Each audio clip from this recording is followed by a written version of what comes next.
Ramos, you have a barbecue grill to pick up at the USPKS trailer. You have won a barbecue grill from Mark's Lighting and US Pro Kart Series. Diego Ramos, you won a grill. Please go to the US Pro Kart Series trailer.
It's main event time here at Newcastle Motorsports Park, and we are ready to bring you the action. My name's Xander Clements, alongside me, Randy Kugler, and a 50 driver KA100 Junior main is getting set to go green.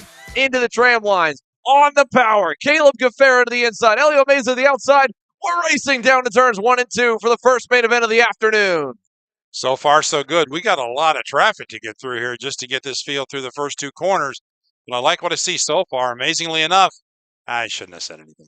Oh, man, we got a big stack up over at turn number 3, right at the back of the exit of the grid. That's about midway through the field. Most of the pack is clean, though, up front. And it's a huge lead for Caleb Gaffera as Fernando Luque took the fight to Elio Meza in the opening few corners.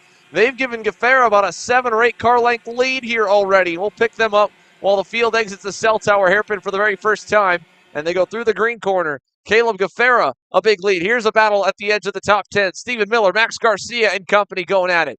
And so there's Gaffera. Luque into second. Meza is third. Right behind him looks to be Luke Powers aboard the Jimmy Simpson Racing Red Speed in fourth. And a good start for what has been a solid performance so far this weekend. We're headed up the hill of the I-70 hairpin here for the first time. And we'll come down the front straightaway to put one lap complete. Down the front stretch, Meza glued to the bumper of Luque. He'll push the Super Tune USA Tony Kart down to the first corner. One lap in the books, 15 laps to go here in KA Junior. Caleb Gaffera hopefully having a little better luck than he did in the pre-final for X30 Pro Junior when he had an engine failure. Right now, already 0.7 of a second gap on the field. But getting out there is one thing. Keeping that lead without any drafting helps another. Fernando Luque and Elio Meza, second and third, Eli Warren and Ernesto Rivera. So our first final out onto the track for the KA100 Junior, sponsored by Timmy Tech, and Caleb Gaffera. Right now, about a 10 kart length advantage, one lap in the books. They're heading around for lap number 2. Can't believe he's got this kind of a gap already, Xander. And we got drivers off the racetrack. One of the Iron Rock Motorsports Tony Kart drivers with a heavily damaged front fairing is out over entering the I-70 corner. I think he had contact coming out of the cell tower, potentially got driven over. He was holding his hand for a moment gingerly. Unfortunate for him up front. Gaffera, you can see the gap slowly coming down just a little ways right now. 3 or 4 car lengths back to the drivers behind him. Meza, Luque, Powers, Garcia, the top 5. Here comes a big run. Meza's arrived, and it's a 4-driver party just like that at the end of lap number 2. You knew that gap had to be short-lived because he wasn't just going to go out there on his own and gap the field like he did. He just got a really good, clean start, and they battled behind him. But now we got a race on our hands. Top 6, 7, 8 karts all together out there. First lap in the books, and it's Caleb Gaffera, Elio Meza, Fernando Luque, Eli Warren, and Max Garcia, your top 5. Fast lap on the first lap, it's Christian Cameron all the way back from 13th starting spot. He turns a 109.720. Early movers, 5 spots already for Oscar Iliff, 6 spots by Chris Aiken. And remember, Chris moved up in the pre-final really well, So he's going to try to move up and get in the top 10. It's been a day of digging forward for Chris Aitken, and I mixed up Eli Warren with Luke Powers. Apologies to the Red Speed camp. Warren is the driver up there. Mesa's gone to the lead with Luque and Garcia. They've all shuffled Caleb Gaffera back outside the top three. He's back to fourth, just ahead of Eli Warren. Luke Powers, terrible start here to the main event. He's dropped 8 spots down to the 14th position, but just hit the purple lap time overall, so the speed is still there. No damage for Luke Powers, but an off-track excursion has him down the order, as up front you can see Gaffera has Eli Warren behind him. 5-driver break. Back to Stephen Miller, who's up 5 spots from 11th up into the 6th position. Elio Meza leading them to turn 5 here on lap number 3. Not sure who it was, but we have a driver off. I want to say, not sure an ID on it, but we lost a wheel and tire. It's sitting over there off of the Long Pond Straight. So we got a 3-wheeler out there somewhere. Yeah, we've had a few DNFs already that'll drop down. I think that might have been the likes of Sarah Bradley, unfortunately. The Ryan Perry Motorsport Tony Kart driver was up inside the top 15, all the way down now to 48th on the timesheets. Did not cross. Garcia has now gone by Fernando Luque for second. So Elio Meza continues to lead the way up the hill to the I-70 corner, and we'll put lap number 3, make that lap number 4 complete out of the final hairpin and down the run to the front straightaway. Here we go. Garcia has been clawing his way up the grid. 7 spots gained now to the lead for the MPG Motorsports Will Power Kart with help from Luque and Gaffera. Will all get by on Elio Meza into turn number 1. 5-car breakaway for that top spot. And Garcia, Meza, moving up to that 1 and 2 position. Luque, Gaffara, and Warren. That's your top 5. But a good battle out there for those top 5. And if they battle, as we know, that second group will probably close in. But right now, they've got a pretty good gap to make up on. But I wouldn't be at all surprised if they start racing up front if that 5-car battle doesn't turn into a 10-car battle. It definitely could become something more. Max Garcia leading laps here in KA Junior for the first time all weekend aboard the Will Power Kart. He'll take them into the green corner. Little look there from Gaffera on Luque after qualifying on the pole, leading the way, winning the pre-final. Now trying to not qualifying on the pole, sorry, that was Powers, but qualifying up front, winning the pre-final, starting on the pole here for the main. He's now trying to dig back forward. He's got Meza to push him down the backstretch to the I-70 corner. They'll stack up there. Miller still holding on, I believe, inside the top 10, but he's dropped back behind Ernesto Rivera and Parker DeLong. They've taken over 6th, and actually Miller back up to 7th. Rivera back to the 8th spot. Look at Gaffera down the inside on Luque. Meza helped him out, but couldn't follow suit. So Caleb Gaffera back up to 2nd. Fernando Luque drops into 3rd. Great battle out there in those top spots. Looking at some of our early movers.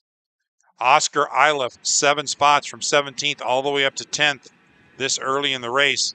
And we'll look at Chris Aitken trying to find him. He may have fallen off a little bit. Ivana Richards up 8 spots.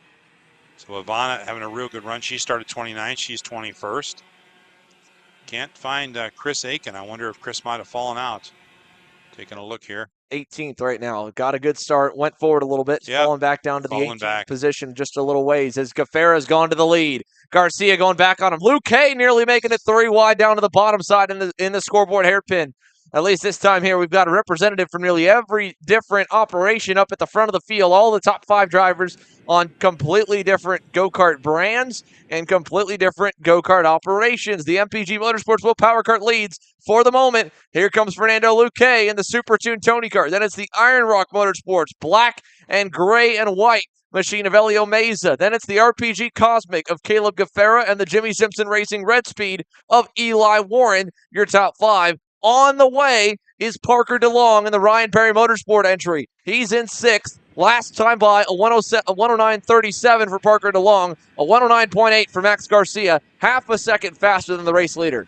Parker DeLong on the move, and Max Garcia started in 9th. He leads the race, so Max certainly is on the move, but Parker DeLong having a good run as well. Yeah, 8 spots gained for Max Garcia. It's still anyone's game here. 10 laps to go, 6 laps complete. Headed into the green corner. Gaffera trying to close back up after getting shuffled back by Meza for that 3rd position. And Luque, of course, getting into 2nd. Now Eli Warren's going to take over 4th. Nice pass for Eli Warren, who's just been kind of lagging at the end of that lead train, waiting to make his move. He makes the first one of the race since the start. and gets himself up one spot higher in the top 5 as Parker DeLong now latches on. It's 6 drivers in the lead group here in KA Junior. Very competitive field. Caleb Gaffara leading early. In fact, he had about a 10 kart length advantage. He gets shuffled back to 5th. Now moving back up to 4th. So Gaffara back on the move. He doesn't want to lose this lead group, but if they race too much side by side, it could end up being a problem. So they've got to stay in line and close back up to that lead group so they can make a race for the win.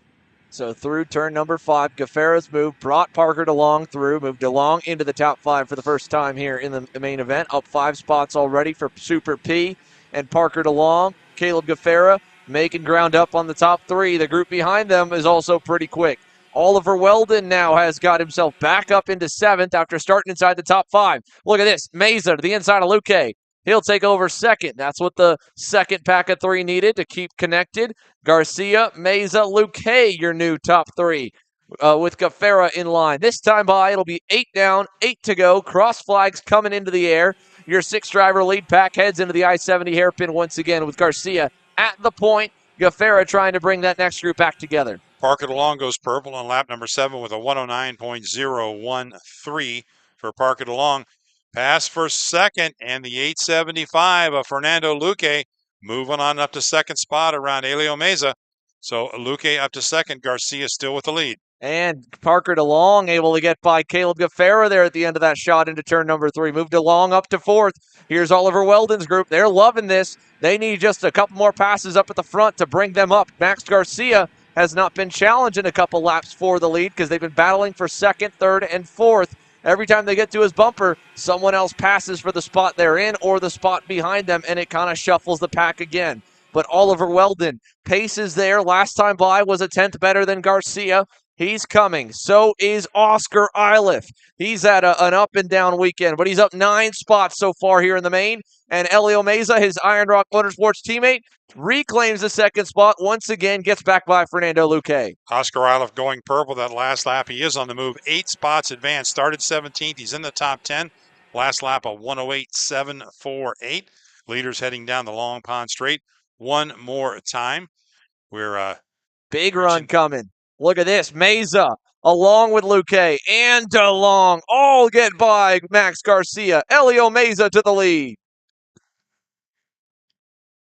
9 laps in, 7 laps to go in this 16-lap final, and it's anybody's race. We've got about a 1.5 seconds separating the top 8 karts, and they are, and the fastest one's in 8th. Oscar Iliff just went to purple, 108.748. So he's the quickest on the racetrack. He's at the tail end of that lead group, so don't rule him out. We have got a heck of a battle on our hands in the front. Right now, Elio Meza is trying to hold him off. Fernando Luque, Max Garcia, Parker DeLong, and Caleb Gaffara, your top 5. And DeLong went by Luque. Now Garcia goes by DeLong. He'll bring Gaffara with him. Gaffara coming on the inside of DeLong, trying to get down low. DeLong sends it on the inside of Garcia. And this is going to give a big-time lead to Elio Meza. Look at the gap already up to him. Over a second now back to the second group here. This main lead pack has been joined. Oliver Weldon is there. Oscar Iliff, Stephen Miller, Cooper Auclair, Christian Cameron. 11 drivers all together at the front of the field. Chasing the race leader, Elio Meza, is now out in front by a second with 6 laps to go. Don't rule out Parker DeLong. He's up to 2nd.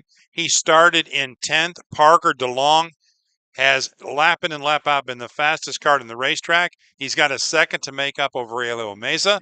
Last lap, he was 0.2 quicker. We'll see what he is this lap. But Parker DeLong, I think, could lead that group right back up to the leader, Elio Meza. With, as you said, we got 6 now, 5 laps to go next time by.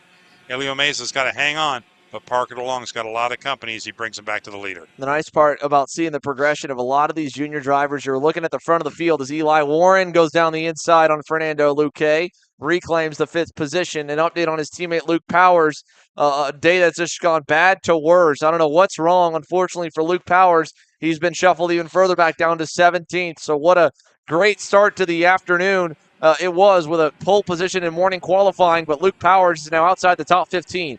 Here's a look at the leaders coming down the front stretch. Max Garcia glued to the bumper of Parker DeLong. Caleb Gaffara in no man's land by himself, just trying to hope that they get there and mess enough with Meza that he'll get into the fight. But they've spread out enough with 5 laps to go now. that it'll just be if Garcia and DeLong can get there last time by 2/10 better, 9/10 the gap up to Meza. A couple more laps. They'll arrive right around with 2 or 3 laps to go. Parker DeLong and Max Garcia on the move. We've got 15 spots advanced for Ivana Richards. She started in 29th position. She's up to 14th. How about a call out to her? How about Cooper Shipman? Advanced 27 positions. He's up to 19th. Obviously a long way to go, but 27 spots advanced by Cooper Shipman. That is amazing. Yeah, Cooper Shipman making up some big-time ground here while his teammates up front are doing great. Ivana Richards, 15 spots gained. Again, 27 for Shipman. Shipman should be able to get one more with Max Taylor right in front of him, who's had kind of a topsy-turvy day, as Parker DeLong and Max Garcia continue to try to chip away at the lead to Elio Meza. We'll see what the gap looks like this time. 4 laps to go, and I don't know if they made up a ton of ground. They made up a little bit for sure at the line. Meza 109.2, 3/10 better. DeLong down to 6.5 away with a 108.9. We got a good one brewing here, Xander. Parker DeLong and Max Garcia on the move, and not that far back. Gafara, Warren, and Luque. If they start racing, that 3 or 4 person group is going to be about 7 or 8 drivers. It's going to get crazy here in about 2 more laps. Yeah, it's almost there. And again, they will get up to Meza's bumper at this rate by the end of the lap because they're within the drafting window now. They'll start getting some help. If Garcia gets a good exit, he can push DeLong forward. Parker DeLong, again, not a great qualifying run here for Saturday, but a great run. He's had to come through the field in both races because he had to start on the outside after cracking the top 10 in the pre-final, starting on the outside lane, fell back a few spots here to start this main. He's been digging forward, been aggressive where he needed to be, and a smart race coming together here for Parker DeLong. Max Garcia as well can't take that away. He's up a handful of spots, but he got to start on the inside lane, so a little bit of a cleaner start. And, of course, Caleb Gafara just hoping for one good run here. Again, the story of his season in the U.S. Pro Kart Series, one good day in one class, one rougher day in the other one. X30 Pro Junior leading the way, blows a motor out of the lead. Now he's got a shot at the KA Junior main event win with 3 laps to go. 4 drivers together up front. Here comes DeLong for the lead. Turn 3. He's got it. Turn number 4. Parker DeLong leads over Elio Meza and company. Unbelievable run by Parker DeLong. 9 spots advanced. Started in 10th with 2 laps to go next time by. He's got the lead, and he's going to be tough to catch. I know there's drafting partners behind him. I know there's people in line, but Parker DeLong. Oh, Meza on top of Garcia. They're all going to fan out. Garcia went wide. Meza, I don't know if he was trying to block or committed to pass, got up onto the rear bumper of Garcia, took them both wide. Now Garcia and Meza get together again in the green corner. Garcia way wide. His race thrown away. And look at the lead for Parker DeLong. Fernando Luque now into second. Oscar Iliff into third. 2 laps to go this time by. What a gift for Parker DeLong. Made all the right moves, and just when he gets to the lead, the race explodes for second. The double sticks will come in the air. It'll be over a second lead for Super P. Parker DeLong down the front straightaway. 2 laps to go as they go side by side for third for a moment. Gafara trying to find a way past on Oscar Iliff. And they had too much fun behind him. Parker DeLong got what he wanted. He got the lead, kept clean, and they started racing too hard behind him, bumping and grinding, slicing and dicing. The dust starts flying, and the next thing you know, Parker DeLong's got a 2-second advantage over the field. It was only 2 laps ago he was running second. So Parker DeLong, what a charge, what a run. Started in 10th, and with white flag coming out next time by, he's got everything in front of him to win this race, barring any unforeseen circumstances. I don't think anybody's going to catch Parker DeLong at this point. Cooper O'Clair able to get by Oscar Iliff along with Caleb Gafara. Gafara now onto the bumper of Elio Meza. And they go side by side here. Iliff's going to lose another spot. Ernesto Rivera gets by on the RPG Cosmic. So into the scoreboard hairpin. Rivera gets a little bit closer to the top 5. It's been backwards and now finally forwards again for the 822 of Ernesto Rivera. This is the fight for second, not the lead. Parker DeLong is long gone out front. Luque is second, Meza third, Gafara fourth. Gafara, a little carburetor adjustment coming down the front straightaway. Luque goes to block. DeLong is way out in front here with the white flag. Side by side for second into turn 2, Luque and Meza.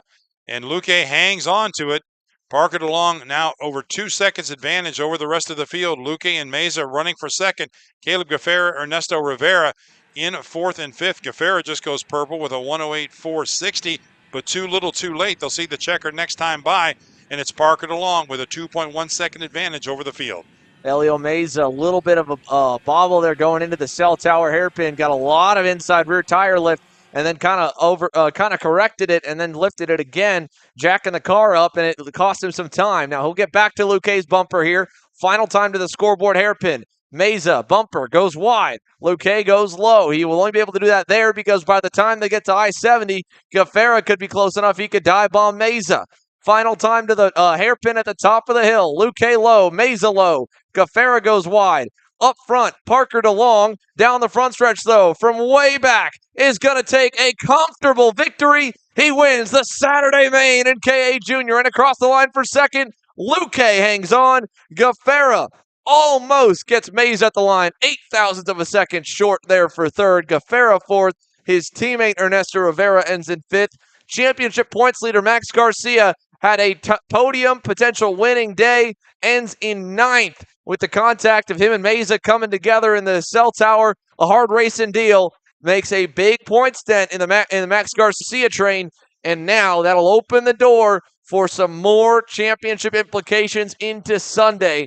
A ninth place result, and you look at his championship rivals, a little bit closer for Gaffera with a fourth, Meza unofficially with a third. All the results unofficial, of course. We'll wait to see if the officials intervene. There was a lot of passing, little bit of rubbing as a whole, though. A clean win for Parker DeLong. What a race that was to kick off our Saturday afternoon, Randy. On through the top 10, finishing in 6th. Oscar Iliff, a great run, started in 17th, advanced 11 positions. Stephen Miller finishes 7th. Cooper O'Clair 8th. Max Garcia 9th. And Oliver Weldon rounds out your top 10. But a dominating victory and a hard charge for Parker DeLong in the 899. Your winner in our final for KA100 Junior, brought to you by Timmy Tech. And with that, folks, we'll take a quick commercial break. There is definitely some track cleanup and unfortunately a few damaged carts to be removed from the circuit. But one main event clicked off. Don't worry, 6 more are coming your way here from Newcastle. Micro Swift, I believe, should be next up on the grid, set to put on a show here, presented by Team Ferris Racing. But Timmy Tech K Jr. wrapped up for the afternoon. Then we go into K Senior X30 Pro Junior Masters, Mini Swift, and the X30 Pro main event to cap off the afternoon. So 1 main in, 6 to come. Stick with us. Kart Chasers coverage of the Heartland Grand Prix for the U.S. Pro Kart Series season finale rolls on.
USA, a top-level performance team with unmatched hospitality, offering a full-service driver development program with year-round testing available in Miami, Florida, and the official North America racing team of Parolin Racing Chassis. Chassis and parts available at ParolinUSA.com.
Main event number 2 getting released onto the racetrack here, the Team Ferris Racing Micro Swift division. Let's take you through the starting lineup here to begin this one. Royce Vega in the number 33 Bennick will get set to lead your field off alongside Marco Salmon in the Brandon Jarstacrack Racing and Mike Doty Racing Lando Norris Kart. Row 2, Ashton Woon in the Nitro Kart number 89 and Jackson Gibson in the number 11 RPG Cosmic. And they're a little bit late getting ready. I have a feeling we might be waving off start attempt number 1, and we will, which will give us time to go through the rest of the starting lineup, beginning with row 3 here, Randy. Nicholas Orbeza in the 58, starting in 5th. Outside row 3, it's Aston Wyatt in the 21. Row 4, it's Rocco Simone in the 95 and Alexander Procuna in the 66. Parker Ives in the number 48 Nitro Kart will start to the inside of Jacob Majeski's Merlin in the number 77 to round off your top 10. Then row number 6, Luke Giglio and Pasha Ali. Kai Mars and Drew Waltz make up row 7. In row 8, it's the number 20 of Antonio Pizzonia Neto and Cameron Marcia. Christopher Yutzi in the AMAX Racing Tony Kart will start to the inside of Liam Nachawati in the number 80 machine. Then going back to row number 4, it'll be a couple of Texans, the number 50 of Emerson Lane and the number 51 of Tanner Barsh. Greg Heyman in the 34 will start 21st alongside Lincoln Davis in the 59. In row 12, it's Asher Ferris in the 29. Austin Taylor in the 24, and rounding out the field, A.J. Stoner in the 12 and Colton Schneigenberg in the 17. Your starting lineup for our Micro Swift, brought to you by Team Ferris Racing. 14 laps on the boards here. Royce Vega to the inside, Marco Sammet to the outside. You've got your 26 driver field gridded and set. Lots of shoving in the front of the pack, and it's going to knock Jackson Gibson off the racetrack. And that'll wave off start attempt number 2. So the young gun's a little bit too antsy to get going. We'll see if we can get Gibson back up to his original starting spot up at the second row. But that was nasty coming down to the green here. Yeah, I think the kids are maybe just getting a little too antsy out there. You got to get a clean start before you can do anything else. But they were trying to get their positions. I don't know, warm up the tires maybe. A little bumping, trying to inch up as close as you can. Next thing you know, somebody's off in the grass. So heads up by our flagman. He waves it off, which was the right thing to do. Hopefully everybody can get back in their position and we get a good clean start. Yeah, so they will slowly make their way around here out of the scoreboard hairpin. Gives us time to kind of go through the storylines in the Micro Swift division. Again, this class led in the championship by Ashton Woon. He's had a solid day so far. Third at the end of the pre-final, puts him with some good points there. I think that's an 80-point haul for him, so that's not bad in terms of his championship fight.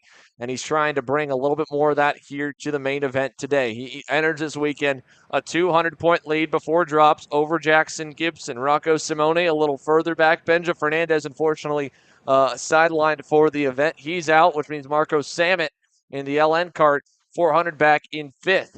Could find himself up into 4th at least, and if not further, onto the championship podium by the time we wrap things up Sunday afternoon. Heading down for a start, looking pretty good right now. Each line in line the way it's supposed to be. Each row in line, waiting for a green, and we've got a start into turn 1. Good jump on the inside line there by Royce Vega and Ashton Woon. They get through the first turn clean and green into turn number 2. It's Hageman and Ferris. I think a little glitch there on the timing here as we try to identify who we've got up front. Royce Vega leads the way here. There we go. Over Ashton Woon. All good, Nico Orbezo. Great start there from 5th. He's moved up to 3rd, and the field rockets its way through the horseshoe for the first time. Royce Vega, Marco Sammet, Ashton Woon. It was Vega getting a good start from the inside. Simone able to get up to 3rd there. Nice pass on Orbezo. He takes over P3. Ashton Woon, a couple carts back from Royce Vega. Vega's had a great summer stretch here on the Bennick operation. Got a big time. Oh, we got one way off over there. That is the 48 of Parker Ives is off the racetrack at the exit of the green corner. And the blacked out Nitro kart is just going to end up stuck on the side of the hill. Oh, man, heartbreak to see it for Parker Ives. His Saturday will end a little bit early as Royce Vega takes the leaders down to the I-70 hairpin. We got an 8-card breakaway with Royce Vega leading the way down the Long Pond Straight. And we'll take a look and see how our leaders stack up as they cross the stripe for lap number 1. We're 2 wide into turn 1. Vega hangs on, but it's Ashton Woon 2nd, Rocco Simone 3rd, Nicholas Orbeza, and Aston Wyatt. Your top 5, followed by Marco Sammet, Jackson Gibson, Jacob Medeski, Drew Walls, and Pasha Ali. That's your top 10. Royce Vega leading the way, a slight gap over Ashton Woon. Great pass there by Rocco Simone with help from Orbezo, but Woon going to fight right back down the inside. He'll retake the second spot away. Simone goes wide into the cell tower, and so Ashton Woon back up to second. And that group goes all the way back to Jacob Majeski's Merlin there as the field heads through the kinks. So great run in the works here for Royce Vega. Ashton Woon keeps them at bay to the green corner. Then Simone, then Orbezo on through as they head through the kink into the scoreboard hairpin here. Parker DeLong, a big-time winning KA Junior, getting set to chat with us here in just a moment as they battle at the back of this group. Marco Sammet trying to rebound here. Jackson Gibson there at the end of the train, both behind Majeski. And up front, we got a challenge for the lead. Ashton Woon is through down to the inside. He'll take the top spot away. Simone to second, Orbezo third. Fourth back for Royce Vega down the front stretch. Will they stay in line? So far, it'll be single file for the lead, and it'll be a good time for us to send it on down trackside to Caleb Smock. He's caught up with Parker DeLong. Thank you, Xander. Down here, Parker DeLong, your winner for your KA 100 junior class. Now, you battled your way up from the 10th position all the way up to the front. Walk us through the race and how you made your way up there. A great start. Went to the inside, just carried some speed, got like 3 cars on the start.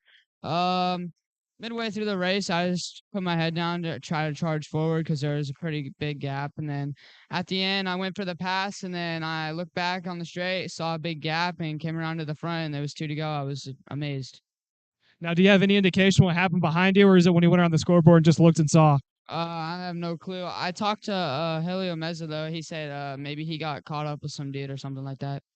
Well, either way, you had a fantastic one, opened up about a straightaway length across the line. That is Parker DeLong, your winner for your K100 junior class. We'll send it back in the booth to you, Xander. Thank you, Caleb. Here, Parker DeLong. Like you said, nothing better than a present like that, Randy. When you get out front, you look back, and all of a sudden, you just see nothing but sky. I like the calmness about it. Yeah, you know what? I got out front. Everything's good. You know, I look back. They were back there. They were gone. I was there for the win. So a cool dude there in Parker DeLong. Let's see if he can duplicate it tomorrow. Leaders coming by one more time for lap number 3. How about the run by Rocco Simone? Started in 7th, and he's already up to 2nd, battling for the lead. So a good run by Parker. Yeah, great run by Parker to come through. And that shows you as well the mentality. He was cool and focused, it seems like. Still focused here after the race of how he was able to drive through the field. Just kind of another day in the office for Parker DeLong to get that big-time win in KA Junior over a 50-driver field. Up front, Ashton Woon still leads here. No change there. Rocco Simone second. Orbezo third. Vega fourth. Little pass back at the end of the frame there for fifth. Trying to see who we got. Marco Sammet was the driver making the move. Trying to claw his way back up to the front as Vega is going to go on the inside of Orbezo. Royce Vega back into third. Liam Nakawati started in 18th, is up to 11th. So a strong run by Liam. Going purple, Pasha Ali. And the number 42, a 1:14.709, fast driver on the racetrack at this time. 3 laps in the books. We've got 11 laps to go. Ashton Woon leading the way. Yeah, Ashton Woon leading here. Marco Sammet and Jacob Majeski getting by Aston Wyatt in the Alan Rudolph Racing Academy Bureau Art. He's down in 7th. Sammet up to 5th. Majeski into 6th as the leaders head to turn number 1. It's pairs of 2 right now. The top 2 glued together. 3rd and 4th together. And Sammet and Majeski working together to try and catch the leaders. They've got about a second or so to get there to the end of the pack as Majeski gets a little bit sideways through turn number 3. Up front, Woon still leads, though. Vega, big run to turn number 5. He'll get all the way to the bumper of Rocco Simone into the horseshoe section. And we're coming this time by to put 5 laps in the books, 9 laps to go, all led so far in the last couple by Ashton Woon. He's had a great drive forward, and they seem to be content to ride behind the number 89. Pasha Ali remains the fastest car on the racetrack, a 1:14.034. Up a couple more spots now, running in 9th. Pasha Ali on the charge. Liam Nakawati to the top 10, started in 18th, now running 10th in the number 80, so a good run by Liam. Ashton Woon is your leader through the top 10. Rocco Simone runs second. Royce Vega, Nicholas Orbezo, and Marco Sammet your top 5, followed by Jacob Medeski, Aston Wyatt, Jackson Gibson, Pasha Ali, and Liam Nakawati. That is your top 10 running order. They're all chasing Ashton Woon, but a good battle out there in that top 4 drivers is their nose to tail in that lead draft. But we got a pass for 5th. And it looks like it's going to be the 77 of Jacob Medeski. slipping inside of Marco Salmon and making the pass into turn 1 to take over the 5th spot. He gets by him, and there was a lot of shuffling for the lead there as we were going through the top 10. Vega followed Rocco Simone to the lead, then passed for the lead himself one corner later, and it's all Royce Vega out front. Ashton Woon second, Rocco Simone aboard that red and white Parolin sits third, Nico Orbezo in the 4th spot aboard the Iron Rock Motorsports Tony Kart. Little gap back from the top 4, still about 8 or 9 tenths of a second until you find Marco Salmon and Jacob Majeski in 5th as Salmon's gone back by Majeski. So he reclaims the 5th spot. Majeski to 6th. Here's Jackson Gibson on the inside of Aston Wyatt. He takes over the 7th spot. Wyatt back to 8th. Then 9th on the racetrack, Pasha Ali. Quick times. He's been at the end of that second group, hoping that they could maybe make a run towards the leaders. Marco Salmon is the man in charge of that here to see if he can catch up to that bright white helmet of Nico Orbezo, who trails the end of the lead pack. Down the Long Pond Straight one more time. This will be coming in for lap number 6. And still Royce Vega leading the way, but a lot of company out there. They are staying in line, which is a smart thing to do, as they've gapped about a 2 to 3 second advantage over that second group. It's Vega, Woon, Simone, and Orbezo in that lead group, and they're staying in line, trying to gap the rest of the field so they can race amongst themselves as we wind this one down. Royce Vega half a kart length out in front over Ashton Woon here with 7.5 laps to go through the horseshoe here. Back to kind of neutral, not a whole lot of passing going on in the lead pack. They've shuffled a few times. Then they get back into the single file and they kind of pull the gap back away. They are significantly faster than that second group, and they're even a little bit quicker right now than Nico Orbezo, who loses some ground out of the cell tower hairpin. If they stay like this for the next 5 laps, it'll just be the 3 of them to battle at the end, but that's a big ask for these youngsters. They've been very aggressive, as has this second group. Look at Majeski bringing the train down the inside of Marco Salmon as unfortunately Jackson Gibson can't get by. Here comes Aston Wyatt to the bumper, looking inside with help from Pasha Ali. That's back behind the leaders, as the leaders are nearly side by side as well. That second group shuffles around again, and big mistake for Jacob Majeski. He drops a tire at the exit of the final corner, gives up that 5th position to Marco Salmon. And that helps that lead group as they stay in line. We're 3 wide in that second group. That is getting crazy, and the 77 of Jacob Majeski gets shuffled to the outside, loses a couple of spots. But Royce Vega, Ashton Woon, Rocco Simone, and Nicholas Orbezo have really checked out a little further now because they're racing behind him.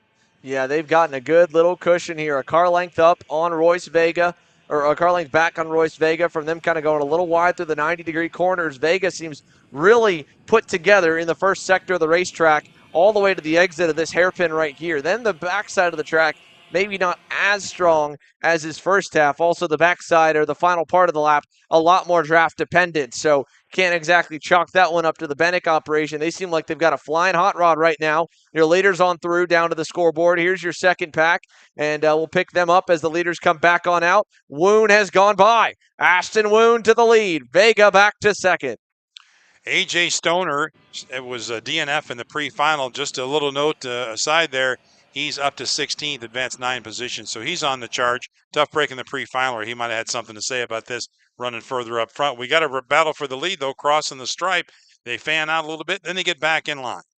No change there. Rocco Simone looks like he's ready to go. Who doesn't want to stay in third for much longer. Looking inside for second. Turn 3. Got him. Rocco Simone gets by on Royce Vega. He pulls ahead and gives a kart length up to Ashton Woon. So now it is all Ashton Woon by a half a car length, maybe a full car length at some points with a horseshoe. Well, the Nitro Kart leads once again. Simone second, Vega third, Orbezo just kind of hanging on there. He's fast enough to run with them. I don't know if he's fast enough to beat the top 3 without some major chaos coming in, but we're coming up on 5 laps to go. Chaos is all about the end of the race here. It's been an entertaining start so far. Woon leads them, 5 to go at the line, and it could be anyone's game here in the top 4. Could be anyone's game a little further back if that second pack could get their act together a little bit, because they have been battling so much. The gap now from the leaders back is 3.5 seconds. It need to be a lot of blocking, a lot of passing, and not a lot of passing out of the second group for the first group to back up to them. I don't see that happening. The gap is awfully big. But for that lead group of 4, it's anybody's race as they cross the stripe one more time. This will be lap number 9 as they cross, and it's no changes. Woon, Simone, Vega, and Orbezo as Samet leads the second group down in 5th spot. But we've got 2 to go, or 4 laps to go next time by, I should say. 4 laps to go next time by. And Ashton Woon still your leader. Rocco Simone goes purple on that last lap of 1:13.764. But Ashton Woon still staying out in front. Yeah, Ashton Woon doing a solid job out front here. Look at this second pack side by side. Marco Samet muscles his way through, forces a hole, and gets it done on Jacob Majeski. A tight pass there, pulls it off, gets himself back up to third in this second pack. Aston Wyatt continues to lead it over the crest into the green corner. Then it's Jackson Gibson behind him. Then Samet. Samet looks, doesn't go on Gibson. That would be for the 6th position as Aston Wyatt holding on to 5th into the scoreboard hairpin. No change this time for the second grouping. Actually, nearly one as Majeski gets run a little wide. Pasha Ali trying to find a way past. And with 4 laps to go this time by, there's your second group, 4 seconds back from the leaders, trying to fight for P5 through P9. The leading group, 1, 2, 3, 4, single file up front. No changes here as Ashton Woon leads them up the road. This is a change coming, though, for 5th. Here comes Jackson Gibson down the inside with help from Marco Samet. He'll take the 5th spot away. Good battle out there in that second group as Jackson Gibson and Marco Samet to the inside make the pass into turn 1 and move up a couple of spots. Whoa. 3 wide for the lead there. Vega down the inside. Simone got by Woon, and Royce Vega goes down to the grass and makes the pass stick in turn number 5. Here comes Woon with a big leap on the brakes there into the cell tower. He'll take back P2. Unbelievable racing up front, and that allows for a bit of a gap for, I believe is that Simone we got up front there now? Vega up front of Vega, I'm sorry, yeah. Royce Vega, yeah. Nice little gap for Royce Vega. Here comes the second pack. They're going to battle just as much. Samet down the inside on Jackson Gibson. He'll take back the 5th position. Well, they're running out of time. I think it'll be 3 to go next time by, so they got to start making the moves they need to make to get their position, and that lead group's going to get really crazy. In fact, we're 2 wide heading into I-70 right now. Yeah, side by side into the I-70 hairpin. Ashton Woon takes the lead away from Royce Vega, and so Woon back to the point. 3 laps to go. Ashton Woon leads him on the front stretch. Vega behind him. Here comes a big run for Rocco Simone. He'll slam the rear bumper of Royce Vega before they get to turn number 1, and Vega, nearly too much speed, runs a little wide on exit. Ashton Woon maintains that top spot with 2 laps to go next time by. Royce Vega just went purple with a 1:13.502. Rocco Simone running in third. Nicholas Orbezo and Marco Samet. That's your top 5 running order. It'll be 2 to go next time by. So through the horseshoe here, Ashton Woon leading the way. Royce Vegas second. Rocco Simone third. Nico Orbezo in the 4th spot. Little mistake there for Orbezo coming out of the hairpin. Loses some ground. The leaders stay hooked together as Simone closes up again. Vega all over Ashton Woon right now. 2 laps to go at the line. When does Vega want to go? Where does he want to be? At the white flag, at the checkered flag. Of course, he wants to end first, but that run to the checkers, it may not be even best to be the leader going into this corner, the final hairpin, because we've seen so many photo finishes already today. Earlier today, Rocco Simone went from 1st to 4th in about 1,000 feet coming to the checkered flag, battling for the win with Vega and company. 2 to go. Woon to the bottom. Vega goes high. Side by side for the lead. Can he get clear to turn 1? Oh, not enough.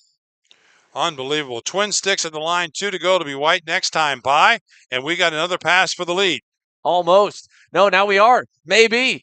Vega to the outside. Can he get clear? They make contact. Woon gets sideways. He'll lose a lot of momentum, and now Vega goes slow to block from Rocco Simone. Unbelievable racing up front as we wind this one down. It's Vega and Simone, 1 and 2, but it's still a battle by all 4 of those drivers, and you got to go for it, but if you make a mistake and you're in the front of that pack, you're going to lose 3 spots at the blink of an eye. Ashton Woon got a little bit of help there by Vega starting to block as early as he is. Now Woon's going to throw it on the inside of Orbezo.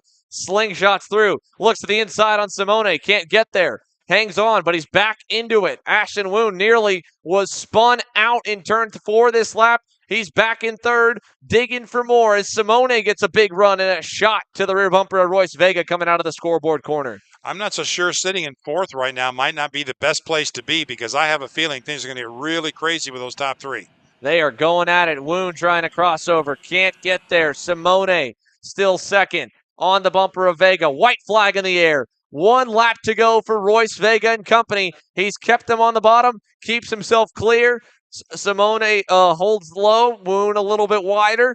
Through to 2, through to 3. Can they find a hole there? Not this time. They all stay low, cover off that passing zone. Orbezo kind of just watching, learning from 3 of the best in the micro class this year. Down the inside to turn 5. Orbezo goes high. Woon goes high. Simone low. Royce Vega still holds the lead to the horseshoe. I still think Orbezo might not be in a bad spot because those 3 in front of him are just literally on top of each other, trying to make the move for that top spot. Orbezo seems to have the speed, but he's waiting in the wings a little bit to see what's going to develop. Now he makes the move high. They come around the corner and get ready to go over the jump and down to the scoreboard corner. It's still Vega with the lead, but now we're too wide as Orbezo makes his move to the inside, makes the pass for third, and now they head up to I-70. Orbezo up to third, and Royce Vega trying to tow him into I-70. Vega, Simone, Orbezo lined up on the low side. Woon going to have to go deep on the outside, and he gets into Orbezo. Orbezo spins off the racetrack. Back up front, Simone and Vega are door-to-door out of the final corner. Side by side for the lead in the win. Banging tires. Here comes Ashton Woon. Last second across the line. Ashton Woon by 8 thousandths of a second gets the checkered flag. But we will see what they decide to do because that was heavy contact on all 4 into the final corner and across the stripe. And indeed, Orbezo is in such a great spot. And Nico Orbezo ends up all the way out so far in the grass. Unfortunately, I'm not sure where he ends up crossing the line down in 18th. Rough ending for what was such a promising day for the Iron Rock Motorsports Tony Kart driver. What a finish. Through the top 10 unofficially, Ashton Woon is your winner. Royce Vega finishes second. Rocco Simone third. Marco Samet fourth. And Jacob Medeski round out your top 5 finishers, followed by Jackson Gibson in 6th. Pasha Ali in 7th. Aston Wyatt 8th. Drew Walls and Liam Nakawati. That's your top 10 finishers, but it is unofficial. Your winner, Ashton Woon, in a wild one here at Newcastle, with the fast lap of the race going to Royce Vega on lap number 10, a 1:13.502. AJ Stoner, special shout out there. 14 spots gained from the final row of the grid up to 11th by the end of it. Again, 8 spots gained for Liam Nachawati. He makes up a ton. And wow, what a main event finish here in Team Ferris Racing Micro Sift. You have a bit of a runaway due to chaos in KA Junior. You have a runaway, the opposite of a runaway. You have a run into wild 2x2, 3 wide finish in Micro Swift across the line. Woon crosses the line first. We'll wait for more unofficial results again. Ashton Woon, Royce Vega, Rocco Simone, your top 3. For now, though, again, 2 main events done now. We move on to the 60 driver, Mike Doty Racing, KA100 Senior Main. That one will be a show, and it's coming up next here on Kart Chaser.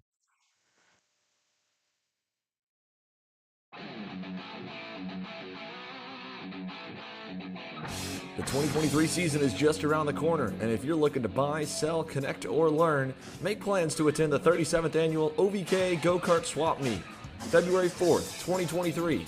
Register online at ovka.com.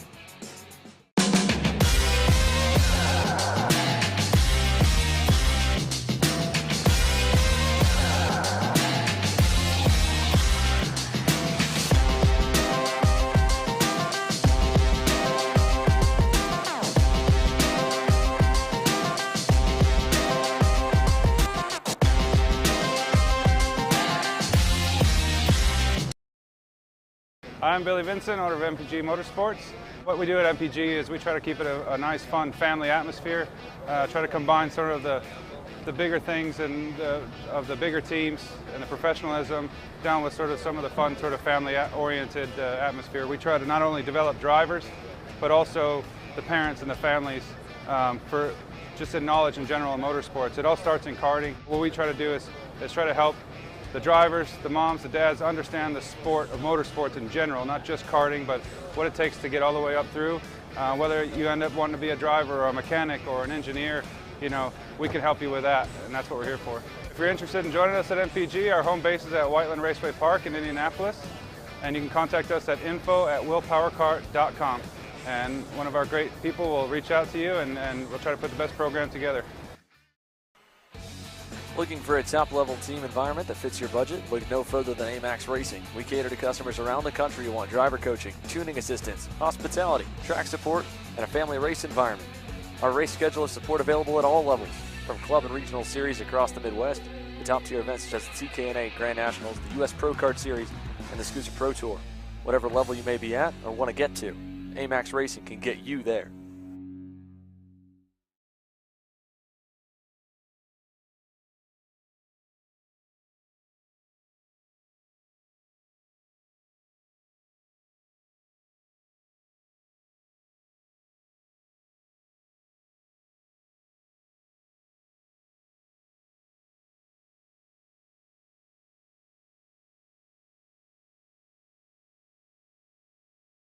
Welcome back here live to Newcastle Motorsports Park, and man, oh man, is this one going to be crazy.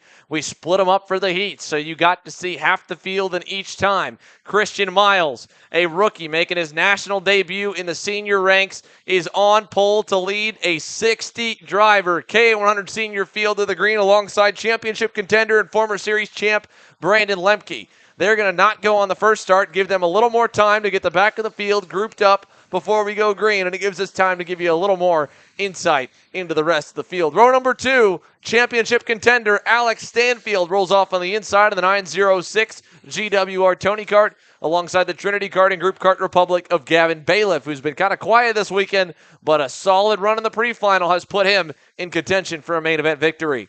Mick Gabriel in the AM Karting OTK rolls off to the inside of row number 3 alongside Logan Adams, and the Comet Kart Sales 932 completes the third row. Chase Hand aboard the RPG Cosmic and Connor Ferris' Team Ferris Racing Kart Republic make up row number 4. Row 5 is Josh Hotz and Emerson Reed, followed in row 6 by Aiden Levy and Matthew Maccabee. Row 7, Jeremy Fletcher and TJ Coyne. In row 8, it's Finnegan Bailiff and Adrian Cruz. Row 9, Nicholas Turkey and Brooke Berry. And row 10, Gavin Griffin and Colin Hayes. That is your top 20 starters in this 60 kart field for KA100 Senior, looking for a green this time by. Lots of drivers to watch out for. Race Liberante and John Burke. Heavy contact in their pre-final has them way back down the order. Liberante 24th. Burke way even further down the order with a lot of ground to make up. And Jeremy Fletcher starts 13th, leads the championship by less than 20 points over the top 3, and is under the weather. We're green, though, and under it. Into turn 1. Good start for Miles. He'll bring Alex Stanfield through. How does the rest of the field go? 1 or 2 drivers are wide, but somehow the rest of the 60 are most of the way through turns 1, 2, and 3. A couple more wide there, and up the hill to turn 5. Christian Miles is your leader on the opening circuit. Xander, I'm not going to lie to you. That went well. You always hold your breath when you got a field that big, Randy. I could hear you holding yours as they're coming through. You're just hoping everybody makes it, no one gets hurt. They've made it, and we are underway here. And look at that. Way wide there was one of the TKG KRs. I think that was Gavin Bailiff going a little bit wide coming out of the cell tower hairpin, trying to find a place in line, either him or Jeremy Fletcher, one of the two. It was a yellow helmet and a white suit. I think Bailiff is okay, but not a great start for Gavin Bailiff as he fights with Connor Ferris. And I believe indeed it was Jeremy Fletcher, the driver that was wide out of the hairpin. And so a rough start to championship weekend for Jeremy Fletcher as his rival, Alex Stanfield, takes the lead in the I-70 corner with help from Mick Gabriel. Down the Long Pond Straight for lap number 1. We got a 5-kart breakaway as everybody tries to find their place. Actually, a 4-kart breakaway. It's Alex Stanfield, Mick Gabriel, Christian Miles, and Brandon Lemke. Logan Adams in 5th, trying to hang on to that lead draft, and they have checked out over a second, actually almost 2 seconds on that second group. So a lot of racing going on in that second group and on back, and those first 5 have kind of stayed in line in that first lap and have been able to run a good solid lap and check out. It looks like on track about 20 kart lengths. They'll be hard to catch if they can keep in line and behave themselves. Good move by Christian Miles to get by Mick Gabriel. He splits up Alex Stanfield from Gabriel. Gives Stanfield a little bit of a lead, though, as Brandon Lemke follows him through into 3rd. Gabriel back to 4th, under fire from Logan Adams for that spot. He'll take it away. The second group, led by Gavin Bailiff, as we've got one driver way off. I believe that might have been Emerson Reed going wide aboard the Merlin. So Emerson Reed had a great start, up 2 spots, was up a couple more. He rides to the grasses. Down the backstretch, here we go in the I-70 corner. Your leaders head on through. Here comes the next group. Aiden Levy on the inside of Chase Hand near the edge of the top 10. Jeremy Fletcher going by on one of the TKG Kart Republics. It might have been Finnegan Bailiff he went through, and it was. That's around 12th or 13th on the racetrack at the moment. Hand to the inside of Levy with Fletcher trying to follow. Fletcher gets inside. Levy's going to bounce the dirt as he goes wide into turns 1 and 2. 2 laps in the books. We got a big mover here. Race Liberante started 24th, already up to 12th. Race Liberante on the charge. Looking on through the field, we've got Adam Kruppen moving up 10 spots already. Josiah Tracy moving up 10 spots. And John Burke in the 904, 20 places advanced already on the start for John Burke. Back to the front, though, Alex Stanfield leads the way, going purple. Local driver Logan Adams, a 1:10.064. Fast lap of the race thus far. They're all chasing the 906 of Alex Stanfield. It'll be 3 laps in the books next time by. Stanfield leads the way in that group of 5. And Logan Adams going by Miles, then opened the floodgates. Lemke went by. Here comes Gabriel on Lemke. Mick Gabriel looking to the inside for third. He'll dive down the inside. Miles going to follow. Lemke goes back to 5th. And it allows a little more separation at the front. Alex Stanfield still leads. Big run coming for Logan Adams. There's the next group led by Gavin Bailiff with Connor Ferris behind him. They are loving this fighting, but they need it to be fighting for the lead because Alex Stanfield is really quick on his own. Right now with no help at all, no drafting partner, Stanfield is as fast as anyone else on the racetrack at the moment, and that's dangerous for anyone outside this leading group of 5 and really dangerous for this lead group because if they lose touch with Stanfield, there's no guarantee they'll be able to run him back down. Agreed. In that battle for 6th and 7th, a really strong battle between Gavin Bailiff and Connor Ferris. They are nose to tail out there, been going at it pretty good, but they're about 2 seconds behind 5th place Brandon Lemke. That lead group's trying to stay together, but again, Alex Stanfield leading the way, and he has been the class of the field so far. Logan Adams trying to hang on, had a good lap. In fact, got into the 109s the last lap.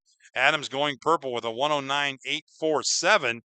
Gabriel, Miles, and Lemke clinging on to that lead draft, but steadily, lap after lap, it just looks to me like that gap gets a little bit bigger between Stanfield and 2nd place Logan Adams as they head down the straight. We got about a 5 kart length advantage. Through turn 1, and it's still Stanfield, Adams, Miles, Gabriel, and Lemke. Miles able to get by Adams at the end of the straightaway. You're right. The gap was opening up. Miles saw that, realized thought he'd be better off leading the way up to Stanfield. Here's Bailiff and Ferris. We were watching Race Liberante. He's gotten through this third group. Jeremy Fletcher trying to go with him. And so Race Liberante's drive forward not over yet. By Fletcher, he's up into 8th. So Liberante 16 spots gained on the RF MPG Motorsports entry. Side by side there, that is contact between Finnegan Bailiff and Jeremy Fletcher, and they're going to freight train Bailiff. Fletcher gets through. He holds on to that position and gets by him after getting freight trained on the backstretch earlier on the previous lap. There's Emerson Reed trying to get by as well on Finnegan, not able to fully do it. But Liberante and Fletcher, they've got some time now, and they've got some separation, a little gap out back. A big gap out front to be made up for all them digging through the field. They need a lot of fighting up at the front. Let's check in with them. Alex Stanfield still leads. Like you said, that gap was getting a little bit bigger with Logan Adams at the helm. What's the gap like here with Christian Miles? Well, it's a big run in the toe. They'll close up to 2.5 tenths away at the time they hit the timing loop. And we got a pass for that the 6th and 7th position. Connor Ferris gets around Gavin Bailiff and takes over the 6th spot. But still Alex Stanfield, not a big gap, but they can't stay with him. And that's the thing, Xander, is they can't be close enough to make a move. He's in sight. He's about 3 car lengths ahead, but they don't have the ability. Imagine that. There's a 4-car draft, and they still haven't been able to draft up right to the rear bumper of Stanfield. That's how strong he is. We'll see how they do this time. I think Christian Miles might be a little bit stronger than Logan Adams in the first sector of the racetrack where they were losing a lot of time, and then they gained a lot when they were hooked up pushing down that long front straightaway. So maybe if Adams gets a good exit out of the I-70 corner, if Gabriel's there to push, if Lemke does, if they push again, they can get there. But like you said, Alex Stanfield's definitely the fastest driver right now. He's pulled away from them during most of the lap just to have that gap eaten up right here on this run out of the I-70 corner down the front stretch. You'll see all of them get single file. Do they stick with Miles? If they stick with him, they have a shot. They'll push him, getting close, down to a car length away by turn 1. And let's give a call to Race Liberante, up to 8th position, started 24th. In 6 laps, he's gained 16 positions. That is amazing. What a run by Race Liberante as he moves up through the field. We've also got 31 spots by John Burke. Started 41st. He's running. He's running. Where is John here? I just had him. He's running 25th, so he's moved up 31 spots. He started almost in 56, I should say. He started 56 and he's up to 25th. That's a lot of math there, Xander. That is a lot of math. That's hard to do. I don't know if I could have done it, but Well, good on you for doing it, Randy. You had a better shot at doing it than I did. I got through it, but it was tough. But no, 31 spots he's made in six laps, so that's incredible. Yeah, phenomenal drive from the tail of the field here for John Burke. We got one driver slowing just in front of us. Chase Hand with a problem in the 927 and a dragon rear bumper. Oh, no, a flat left rear tire. Flat left rear tire for Chase Hand. He was at one point inside the top 10. He is way down now. Unfortunately, will DNF here in this main as Christian Miles looks for some more help from behind.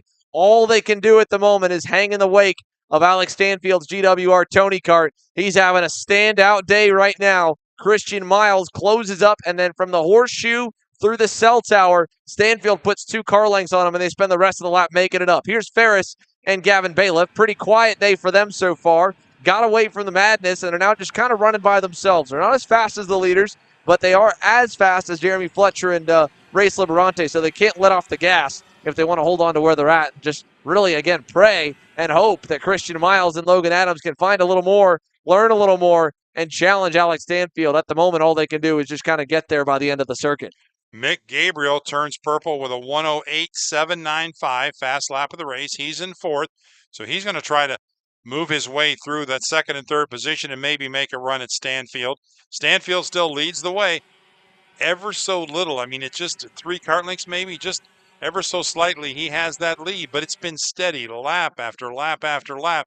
They can't seem to close into the rear bumper as they want to. Now they've gotten down to where they have closed in through turn 1, and Christian Miles now back up. As you said, Xander, maybe Miles has something for him. We're about to find out, but Stanfield seems awfully strong through the tighter part of the circuit. Yeah, that's really what it comes down to. It's kind of a rubber band effect. He's way better in the tighter parts of the racetrack. They are able to use the draft to their advantage to push and to get the slipstream effect off the back of Stanfield to close up down the front straightaway and down the backstretch to the I-70 corner. But what a launch. Stanfield gets out of the cell tower hairpin. Just a phenomenal run there.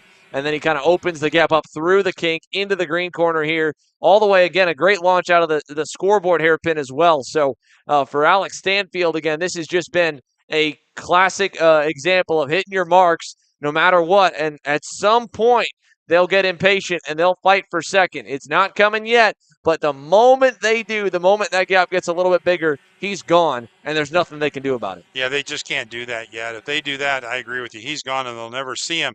Now, a good draft right now, closing up to the rear bumper. Here comes Christian Miles. He almost needs to try to take a peek to the inside and get in front of Stanfield just to make him earn it a little bit. As you can see, they close right up. But boy, when they get into the back part of the circuit, Stanfield is so strong. Christian Miles, a 108.488, actually went purple that last lap.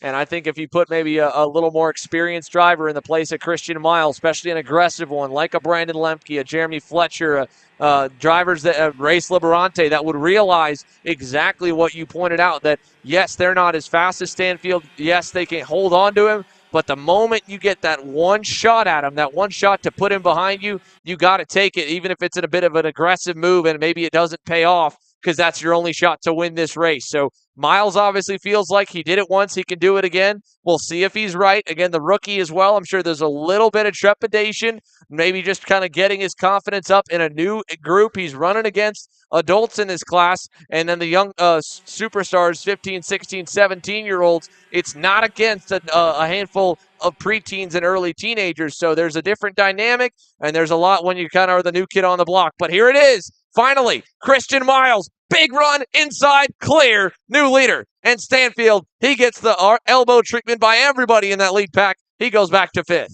The only way they're going to beat Alex Stanfield is to make him run a different race than he wants to run. Now he's got to go on the defense. All of a sudden, he can't lead the way. He can't set the tone. He can't set the pace. He's got to get down and dirty. He's got to get up on the wheel. And now he's got to figure out how to get around these guys and where his strengths are, where before he was running everything he wanted to run. He was hitting the lines, hitting the breaking points, coming out of the corner the way he wanted to.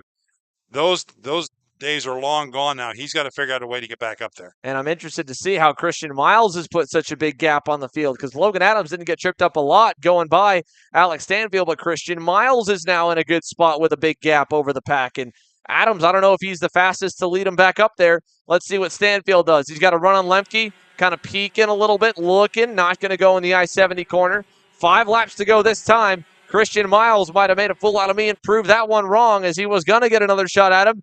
Did, and made the move. Here comes Stanfield trying. Can't do anything in the toe. He's stuck back in 5th. I'm a little surprised Stanfield could make a move right there. He doesn't have the luxury right now of staying back there and waiting, I don't believe.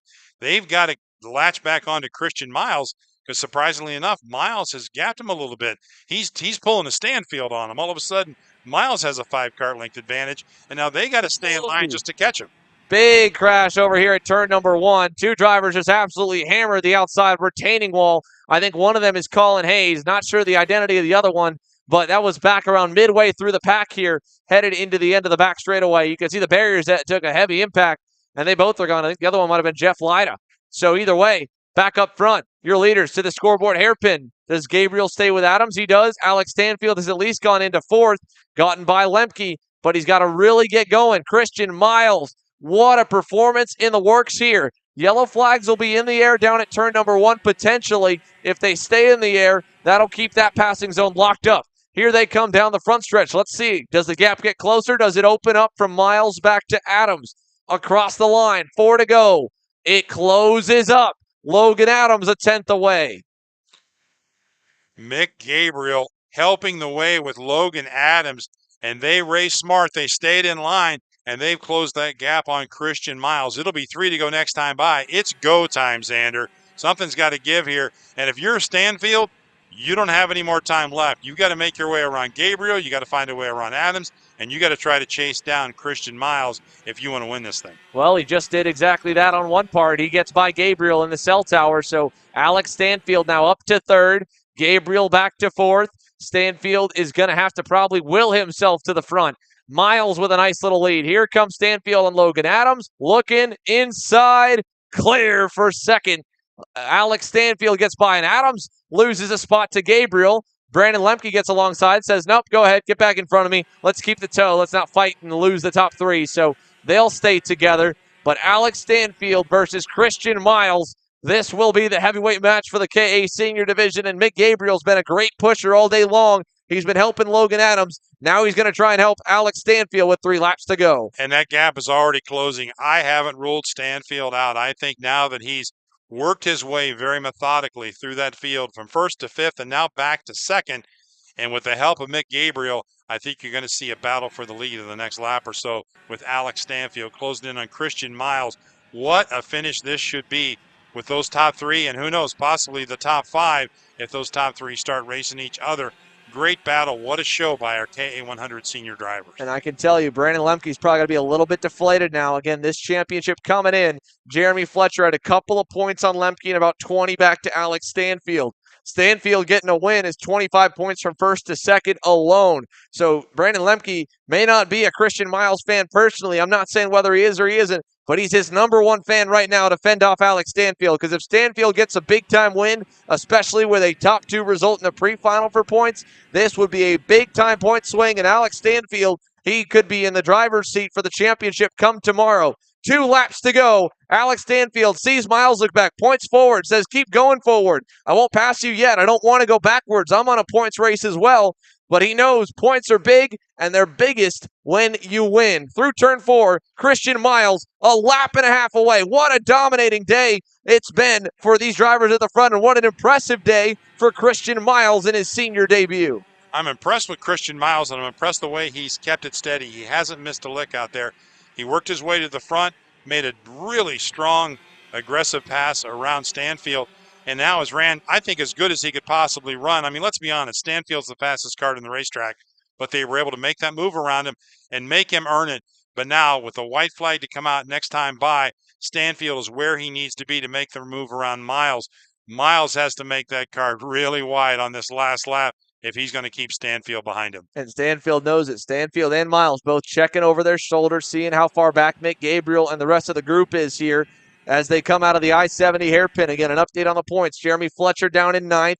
Brandon Lemke got by Logan Adams. He's up to 4th, kind of trying to minimize the damage as Stanfield gives a big push at the end of the straightaway to Miles.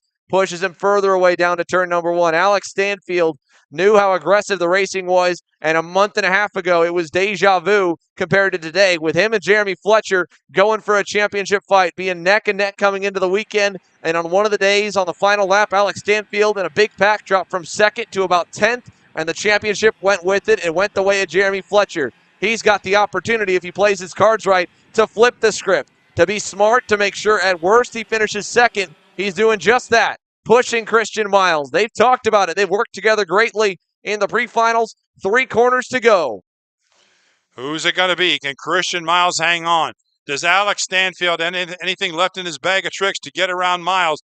They head up towards I-70. One final time. Mick Gabriel waiting in the wings. Who's it going to be? Christian Miles stays high, does not protect low. Stanfield's right there. They come off the corner of I-70, headed down the straight, and this should be a good, strong part of the track for Christian Miles. He heads across the line. They're side by side, and it looks like Miles, by a slight margin, 0.08 of a second, Alex Stanfield finishes 2nd behind Christian Miles. Christian Miles takes the win. It's Mick Gabriel, Brandon Lemke, and Logan Adams, but Christian Miles hangs on. A really strong finish. And look at this, Jeremy Fletcher is around in the final corner, and what has been a rough day goes from bad to worse, and Jeremy Fletcher from 9th at the drop of the white flag gets taken out on the final circuit. He'll cross the line somewhere in the 30s.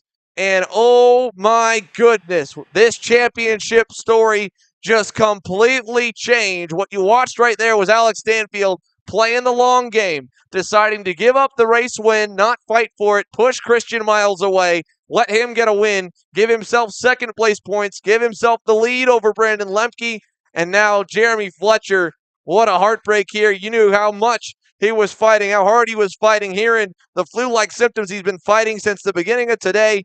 And still able to run up front in both divisions, X30 Pro and KA Senior. And unfortunately here on the final 2,000 feet of the KA Senior main event, he ends up sitting the wrong direction. Lots of cleanup to be taking place here.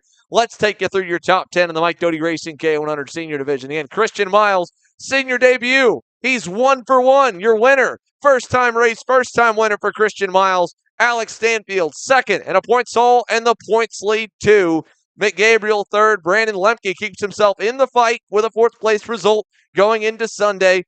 Logan Adams ends up in 5th. Gavin Bailiff 6th. Connor Ferris 7th.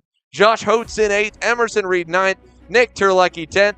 John Burke 45 spots gained. He gets up to 11th by the end. I think it might have been Fletcher getting together with Race Liberante on that final lap, because Liberante crossed the line down in 18th. So Race Liberante and Jeremy Fletcher, they were around each other, around 8th or 9th, coming into the white flag. And I don't know if those two got into it or what, but it ended up with Fletcher backwards, Liberante down outside the top 10 to 18th. A couple other big movers, 22 spots gained. Vinny Miskelis, 36 gained. Adam Maxwell, 30 spots gained. Kendall Hedge, a big run there for her, and 32 gained for Brooke Knockman from the rear of the field for most of those drivers into the top half and the top 30. Lots more cleanup to come. Lots more racing to come here. X30 Pro Juniors up next. Here live on Kart Chaser, you're watching the Heartland Grand Prix and the season finale of the 2022 U.S. Pro Kart Series.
Kart Store USA is a kart parts supplier that racers and retailers can count on when they need reliable advice and service. We focus on servicing all racers with honesty and pride while maintaining customer satisfaction. We carry a full stock of Kart Republic and Tony Kart chassis, as well as Iami and Vortex Rock engines. We've also got a host of other parts available and in stock, such as products from Rev Performance Materials, Jecco Racing Seats, and more. We have a 100% satisfaction guarantee, and on top of that, if your order exceeds $200, shipping is on us. Check out all we have to offer today by visiting us online at kartstore-usa.com. Parallel USA, a top-level performance team with unmatched hospitality, offering a full-service driver development program with year-round testing available in Miami, Florida, and the official North America racing team of Parallel Racing Chassis. Chassis and parts available at ParalleLUSA.com. If you're looking for top-grade equipment, look no further than Rev Performance Materials, engine mounts, sprockets, and arcade chains. Available online now at RevPerformanceMaterials.com and through a dealer near you.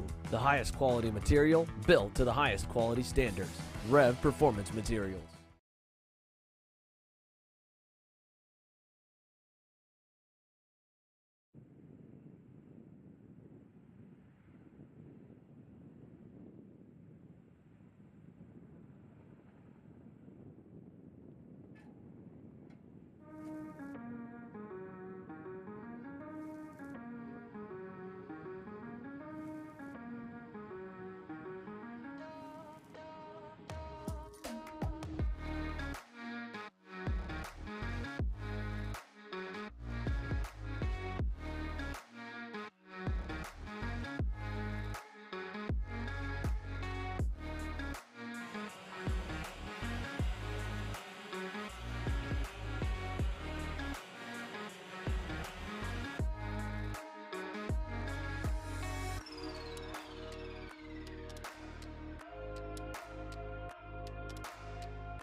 So here we go, getting set for X30 Pro Junior. Let's take you through the starting lineup here. Big note as the back of the grid, Caleb Gaffera starts off 28th after blowing an engine with a 1.5 second lead in the pre-final.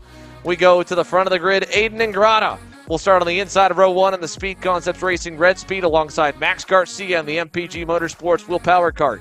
Stephen Miller's Chad Dawkin Racing Alonso Kart starts on the inside of row 2 alongside the Zanella Racing OTK of Leonardo Escorpioni. Row 3, Charlie Smith and Ernesto Rivera and the rest of the field. Here we are on the power. Green flag. Terrible start for Max Garcia. He'll lose 3 spots off the drop of the green. 3 wide behind him. It's 2, 3 wide all the way through those first, second, third corners. We do have one spinning. That was the first one off track. I couldn't believe they got through the corners the way they did. But good start for Aiden Ingrata. Yeah, he gets out in front. Stephen Miller with a great start on the Alonso Kart gets into second. Charlie Smith is up to third. Make that second, or at least trying for it, overshoots it. He'll drop back to third. Now back to fourth as Teddy Musella gets by. So it is all out front for Aiden Ingrata and all clean. But Stephen Miller, second. Then back to Garcia. He's down to the 6th or 7th spot, just ahead of Parker DeLong. DeLong's already got one win of the day coming from deep in the field. How far back can he come through the pack? Here comes Garcia back on Scorpioni. He gets by.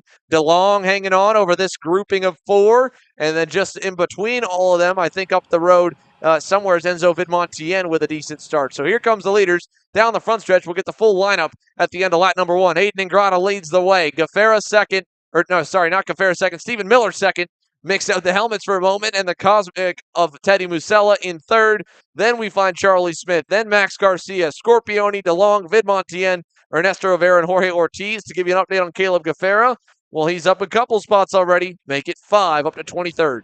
Caleb Gaffara on the move, but every lap that he has to climb through that pack, even if he's as fast as those leaders, they're getting further out in front. But we'll watch and keep an eye on to see how far advanced we can go with Caleb Gaffara. Aiden Ingrata in the 750, holding down that top spot over Stephen Miller. Some more movers up here. Max Taylor jumps 4 spots on the first lap. 6 spots for Aiden Lorenko. in the number 729, so a good start for Aiden. Raul Alvarado moves up 5 spots in the 710 as they head towards I-70 for lap number 2. And we'll get a good look at those leaders, but we got a 3-card breakaway right now led by Aiden and Grata in the 750. They cross the stripe for lap 2. Black flag warning coming out on one of the drivers. And it's Aiden and Grata, your leader. Stephen Miller second, Teddy Musella third, Max Garcia, and Leonardo Escorpioni rounds out your top 5. Going purple that first lap, Jorge Ortiz in the 711. Oh, problems for Sebastian Weldon. The Lando Norris Kart Hot Wheels JC karting team drivers out at the exit of turn number 1. Not sure what the issue is for the 798, but Sebastian Weldon is done here early in this main event. 16 laps to go still. 2 laps complete in the 18-lap X30 Pro Junior Main, and the class that Christian Miles entered this weekend, 5th in the points at an outside side of the championship, decided to forego that for his senior debut, 1 race early before the end of the season, and well, I'd say he did a pretty good job. He's down with Caleb Spock. So, Christian, you said before pre-final that you wanted to get it to the front, get in your own pack, and pull away. Did it happen exactly as you wanted, or did you change a couple of things?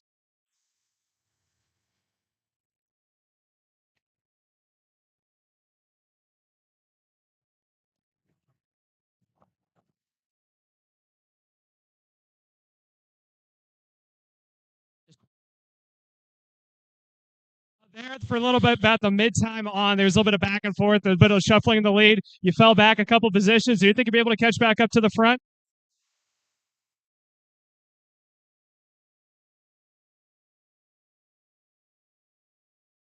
So this was a good race. Going to continue this over to tomorrow. There it is. Christian Miles, your first winner here for your KA100 series. And he still has day number 2 yet on this weekend of USPKS. Back to you in the booth, Xander. Thank you, Caleb, here as we go through the infield and then towards the green corner. Great run up front for Aiden Ingrata. It's been held into, though, a little bit. Max Garcia, first second, gets through, and Teddy Musella leads the way by 4 car lengths up the hill to the I-70 hairpin. Our first 10 drivers are all in that lead group right now, so the X30 juniors have not really stretched out too much. Teddy Musella does lead the way. We'll get a check on Caleb Gaffar. He's up to 16th, so in 3 laps, he's advanced 12 spots. He's on the charge, that's for sure. Yeah, he is, as we've got one way off. That, I believe, is Emma Kate Scarborough way off the hill there into the final corner. She'll get back on the racetrack in the RPG Cosmic. And speaking of RPG Cosmics, Teddy Musella just lost the lead. Max Garcia to the point over to turn number 5. And Caleb Gaffar says, fellas, just keep racing up front, side by side as much as you can. Give me a chance to get there. And he's closing in. His last lap was actually a 107.699 in traffic. That is 0.4 of a second faster than the leader. Yeah, 0.4 of a second faster. That is massive here for them. So let's see. Up to the lead group. Parker DeLong ahead of Rivera. There is Stephen Miller losing a spot to, I believe, Enzo Vidmontien. And right with Gaffara to give you an update on Caleb. Well, he's up another few spots. 13 up to P15 for Caleb Gaffara. 14 laps to go, 13 at the line. And he can actually see that lead group in his sights. And you talk about motivation. He's got to be thinking, man, I got a shot at this. And we're too wide crossing the line. And we've got the 750 of Aiden and Greta grabbing the lead back over Teddy Musella, who he'd given up a couple laps ago. Yeah, Musella went with Ingrata back by on Garcia. Now he's going to lose a couple spots as DeLong gets into it. Musella's off the racetrack out of turn 4. And Teddy Musella, great save as Parker DeLong made the move for 3rd. Garcia had gotten by into 2nd, and Teddy Musella drops all the way to the edge of the top 10. Meanwhile, look at this. Stephen Miller battling with, I believe that is the Kart Republic of Enzo Vidmontien inside that 6th or 5th position, more or less. Just ahead of Parker DeLong here, who, with the contact, went wide in the corner and lost some ground as a whole. Ernesto Rivera got by, and all this shuffling spreads the pack back out once again. But ultimately, once they get back to the leaders, if they battle more, it'll make it possible for Caleb Gaffara to arrive on the scene. Oscar Ilef, big note, he went purple last time by. Fastest driver on the racetrack down in 12th at the end of this lead train as Ingrata leads them down the front stretch. Here comes Garcia. He'll take that lead right back. 1 lap removed from where he lost it, and he'll bring Ernesto Rivera with him through into second. Caleb Gaffara working his way through the field. Caleb now up to 14th spot. He's moved up 14 positions. He's now in 14th, started 28th, and he is closing in on that lead group. So Caleb Gaffara with a shot, at least, I think, getting in the mix of things, as they're not that far back right now from those leaders. Max Garcia, Ernesto Rivera, Aiden Ingrata, Stephen Miller, and Enzo Villamantian. That is your top 5. Through the top 10, Parker DeLong runs 6th after his off-track skirmish. Jorge Ortiz 7th. Leonardo Escorpioni is 8th. Charlie Smith and Max Taylor, your top 10 runners. As we work our way through 6 laps in, 12 laps to go, our X30 Pro Junior, brought to you by the Rollison Performance Group. Headed up the hill towards the I-70 hairpin here. Ernesto Rivera was able to get by Garcia just 2 corners after helping him to the lead. And then Stephen Miller has also gone by Aiden Ingrata. So Miller's on the move. Garcia going to go back to the lead. He wants to take it. He'll take Miller with him this time. Let's see if Miller sticks with him. He gets through on Rivera. Parker DeLong now joining the fray as Ingrata got shuffled all the way back to 6th. And DeLong looking for something on Rivera. Can't get it there through turn number 3 over to 4. 6 drivers in the group, nearly 8. This is great news for the drivers coming through the field. Again, Gaffara's up to 14th. He's only 3.5 seconds back from the lead. A lot of go-karts to go. Not a lot of space, though, to get there as we see side by side for second. Rivera through on Stephen Miller. Going purple on the last lap, Caleb Gaffara, a 107.036. He's the fastest driver on the racetrack right now. Although in 14th, he's on the charge, but they're all trying to chase down Max Garcia. Max Garcia leading the way. We're 7 laps in. It'll be 8 laps this time by and 10 to go as they cross the stripe. But we have got a 15 kart lead draft. It is wild out there in this X30 junior class. We knew it would be competitive, Xander, but this is crazy. There's just not a lot of difference between 1st and 15th as they're all right together. Here they come. Look at this again. Garcia under fire. 3 wide for the lead down to the inside. Stephen Miller goes wide. Rivera goes wide as well. Garcia back to 2nd. DeLong into 3rd. Garcia to the lead into 3. DeLong goes with him. What a battle here in X30 Pro Junior. They'll head up the hill to turn number 5. Max Garcia to the lead here. We're just getting to the halfway marker this time by. And it's an 8-car lead pack with Max Garcia's Will Power Kart showing the way. Miller in 2nd, DeLong in 3rd, side by side for 4th. Ingrata gets through all the chaos. Speaking of chaos as well, we have a man who's unfortunately been a part of more of it than he'd like here today, standing by with Caleb Smock. Race Liberante, a heroic drive forward, ended a little bit wild here. Let's get his side. Caleb? You didn't have the best luck when it came time for the pre-final off the start. You drove up, I think it was 16 or 17 spots to well inside the top 10. Tell us what happened in both those incidences. Yeah, off the start of the pre-final, shoved out by 3rd place when I started 4th. So he just gave me no room like he has all year, and it is what it is. But rallied back forward, had a good race going. Jeremy ran me down, and then the last lap we were kind of just picking it out. And then unfortunately, we got last corner. He was going to play that game, covered it off, and he ramped over me. So I'd like to go take a look at their GoPro footage. I'm sure he had his Odenthal mounts. But yeah, it's unfortunate. Obviously, he had a championship to go for, so obviously not how I want to be raced or race like that, and have to go back to.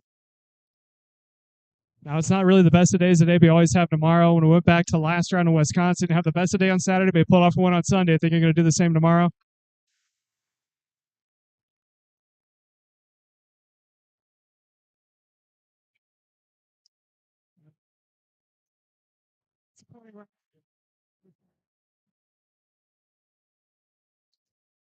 Apologies about the little bit of connection issues there with the microphone for Caleb and Race, but it got a good gist there. And again, Race Liberante, a very, standard response on that kind of situation, just saying, hey, man, unfortunate deal. Obviously coming together with 6 laps to go. Max Garcia still leads the way here in X30 Junior, and we'll head our way over to turn number 5. Caleb Gaffara has moved up to 6th, advanced 22 positions. He is in the mix. He's been the fastest every lap, a 106.864. Xander, Caleb is in the hunt. Yeah. He started 28th, and he's looking at 6th. He's a 1.5 second gap to the lead, but that whole front pack is right together. Anything's possible at this point.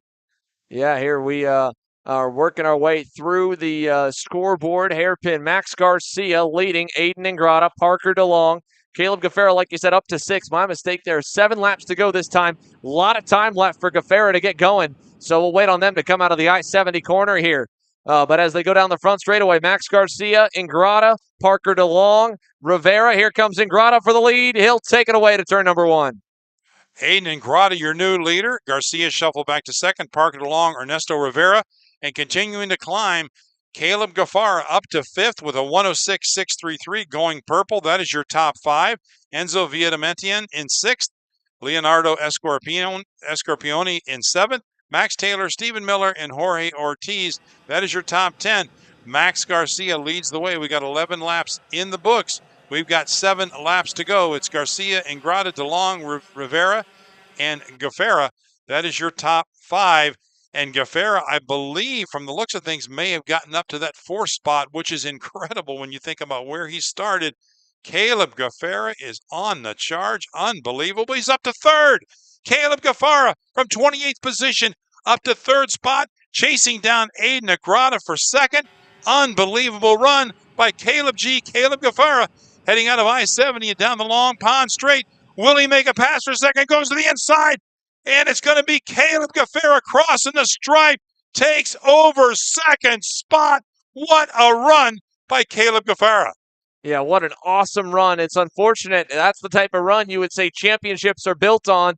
The thing is, the 2 drivers he's battling, the one he just passed, the one in the lead, are the ones he's fighting for the championship, and they got great points in that pre-final. He's just making up for lost time, and really what he's doing at this point, if he has to use this race as a drop, is he's taking points away from them by getting in front of those drivers. While we look at this madhouse here behind the top 3, 3 wide, off the racetrack heavily for Max Taylor. Talk about another driver that's had a really rough day. He started 17th in this main, was nowhere to be found in the pre-final, and as they go around, they'll head over towards the scoreboard hairpin. Scoreboard hairpin, and Caleb Gaffara makes the pass. He is your new leader. 28th to 1st in 12 laps. Unbelievable. That's 27 positions in 12 laps. Unbelievable run by Caleb Gaffara, and he is not looking back. He is charging on. So the 704, Caleb Gaffara leads the way now with Max Garcia and Ernesto Rivera in tow. A little further back in 4th is Parker DeLong, followed by Enzo Viadamentian. Leonardo Escorpione in 6th. Aiden Ingrata 7th. Max Taylor, Stephen Miller, and Oscar Iliff. That's your top 10 running order, but fastest driver on the racetrack is the 704 of Caleb Gaffara. Here they go through the cell tower hairpin. Gaffara all over the bumper of Garcia. Moves him up the racetrack a little bit. Muscles his way by. And new leader, Caleb Gaffara, through the kink to the point from last on the grid to 1st. Garcia now wheel to wheel with Ernesto Rivera. And that's going to give Gaffara a big-time lead. And that's what they should not have done, really, because Gaffara pulled away in the pre-final. Might be a new motor, might be a fixed-up Kart or motor. Either way, it's already a 2nd gap for him. Look at the margin going to the I-70 hairpin. Unbelievable. I don't know when I've seen a charge like that from 28 to 1st in that short of a period of time.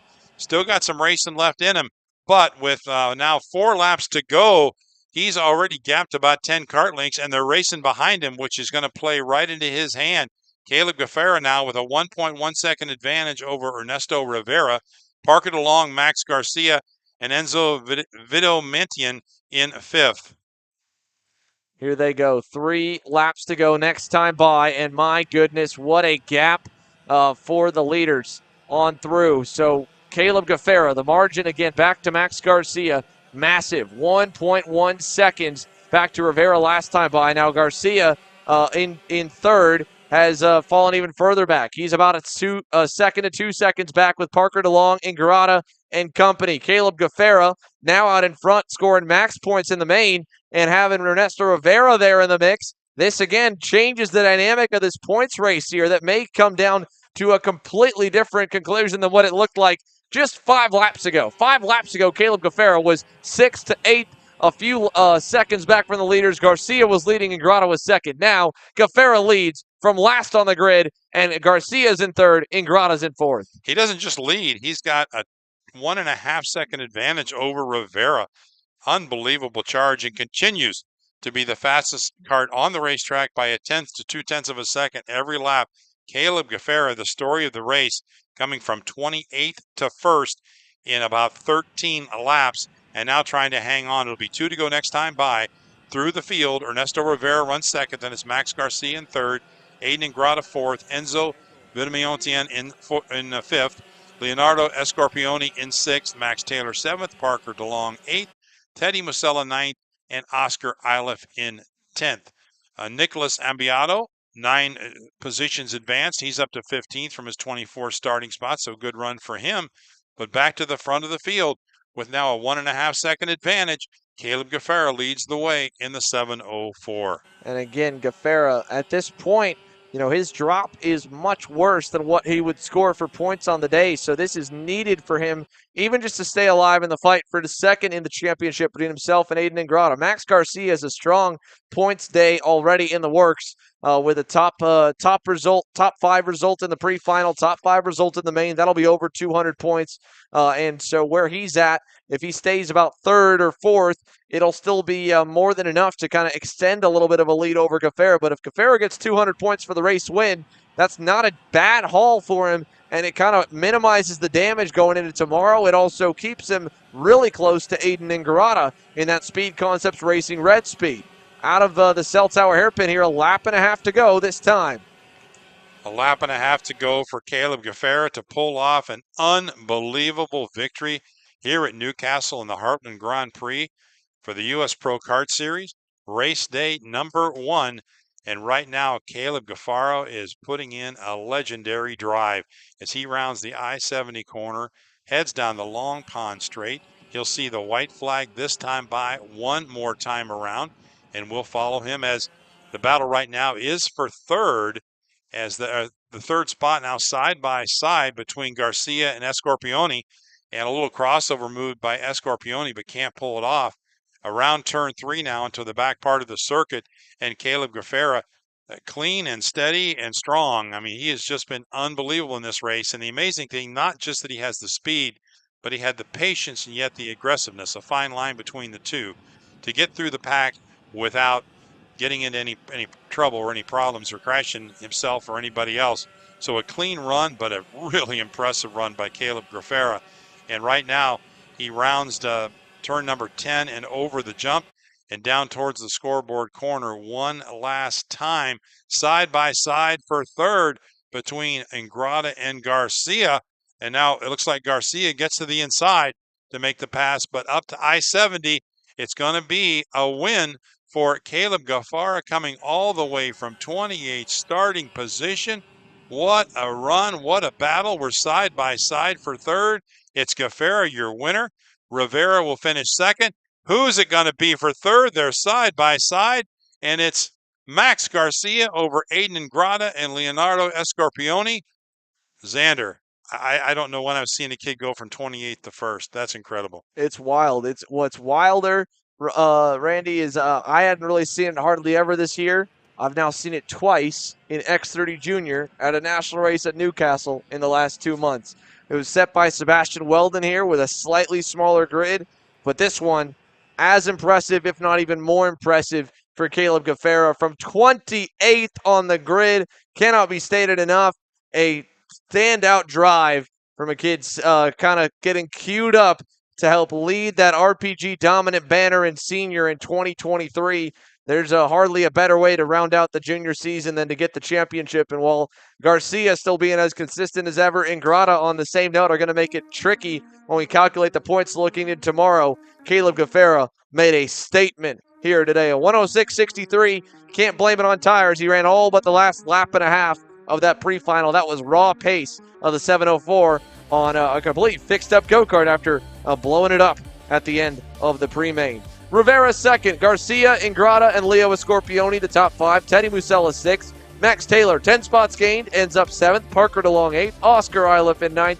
Stephen Miller rounds out your top 10 in Rollison Performance Group X30 Pro Junior. The X30 Masters are up next, and then we'll go to our mini slips before the X30 Pro main event, as we are halfway through, but still halfway to go in our mains here on Saturday afternoon at Newcastle.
Kart Store USA is a kart parts supplier that racers and retailers can count on when they need reliable advice and service. We focus on servicing all racers with honesty and pride while maintaining customer satisfaction. We carry a full stock of Kart Republic and Tony Kart chassis, as well as IAMI and Vortex Rock engines. We've also got a host of other parts available and in stock, such as products from Rev Performance Materials, Jecco Racing Seats, and more. We have a 100% satisfaction guarantee, and on top of that, if your order exceeds $200, shipping is on us. Check out all we have to offer today by visiting us online at kartstore-usa.com. Parallel USA, a top-level performance team with unmatched hospitality, offering a full-service driver development program with year-round testing available in Miami, Florida, and the official North America racing team of Parallel Racing Chassis. Chassis and parts available at parallelusa.com. If you're looking for top-grade equipment, look no further than Rev Performance Materials, engine mounts, sprockets, and arcade chains. Available online now at revperformancematerials.com and through a dealer near you. The highest quality material, built to the highest quality standards. Rev Performance Materials.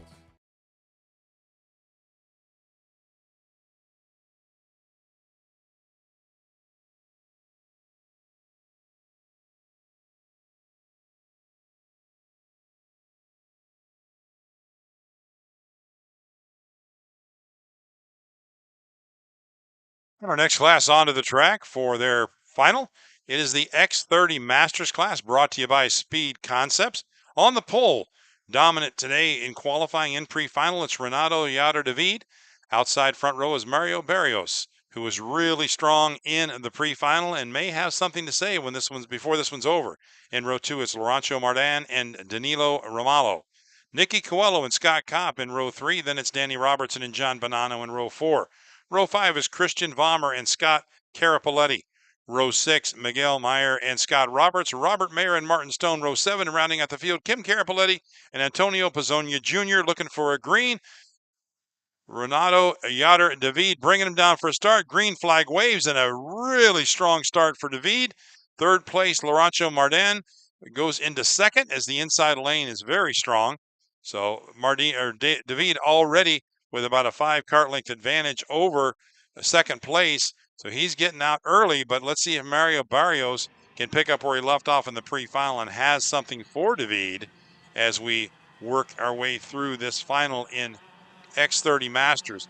2 more categories to go. We've got Mini Swift and X30 Pro Senior to round out the day here at Newcastle.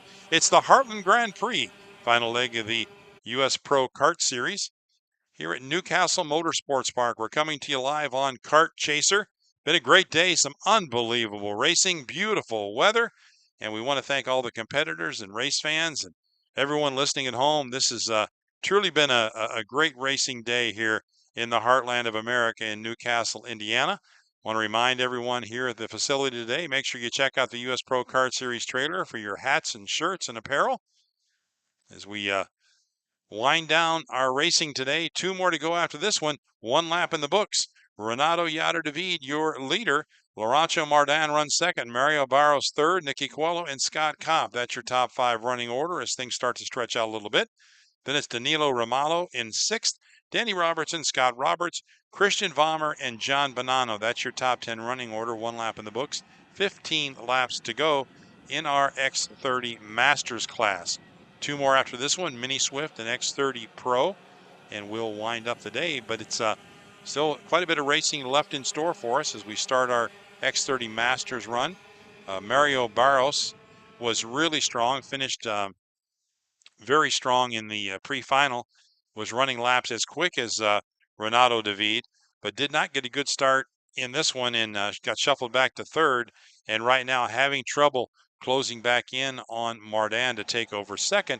But Renato David is not necessarily stretching that lead out that much over Laurentio Mardan. So possibly they might have found something to challenge David a little bit. He's got about a 5 car length advantage, about 0.3 of a second. They did gain a 1/10 of a second on him on that last lap, fast lap of the race, just as we thought it would be. Mario Barrios with a 107.182 went purple that lap. So he's closing up a little bit on Mardan, who I believe is closing in a little bit on David. So we might have a battle here for this X30 Masters before this one's over. 2 laps in the books. Your leader is Renato Yader David. We want to thank our sponsor of this class, Speed Concepts, for their support of the X30 Masters class. Rounding the scoreboard corner, and we'll send it down. Looks like we're going to send it down pit side now, as we've got a driver we can speak to here in a moment.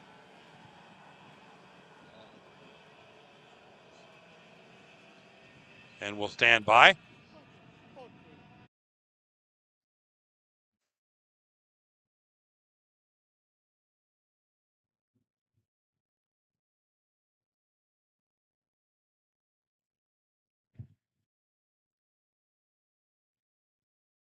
I assume we're good.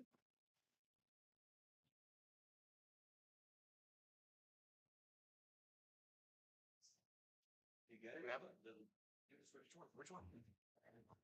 Hello. All right.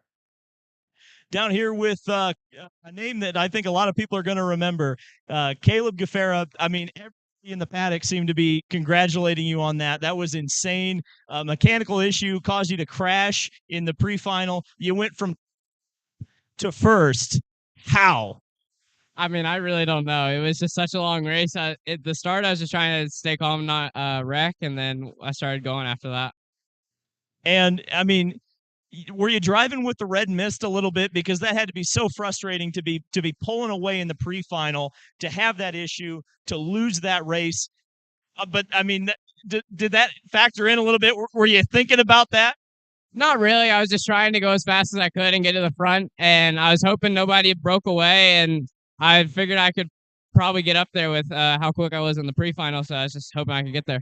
What's amazing is that in a class that's this close, where no one could break away, not only did you go from 28th to 1st, but once you got there, you broke away. That's amazing, and you did it in both races. Yeah, I got by like some of the guys at the front, and then once like they started battling while I was just by myself, and I got going. An amazing drive from Caleb Gaffera. Back up to you guys in the booth.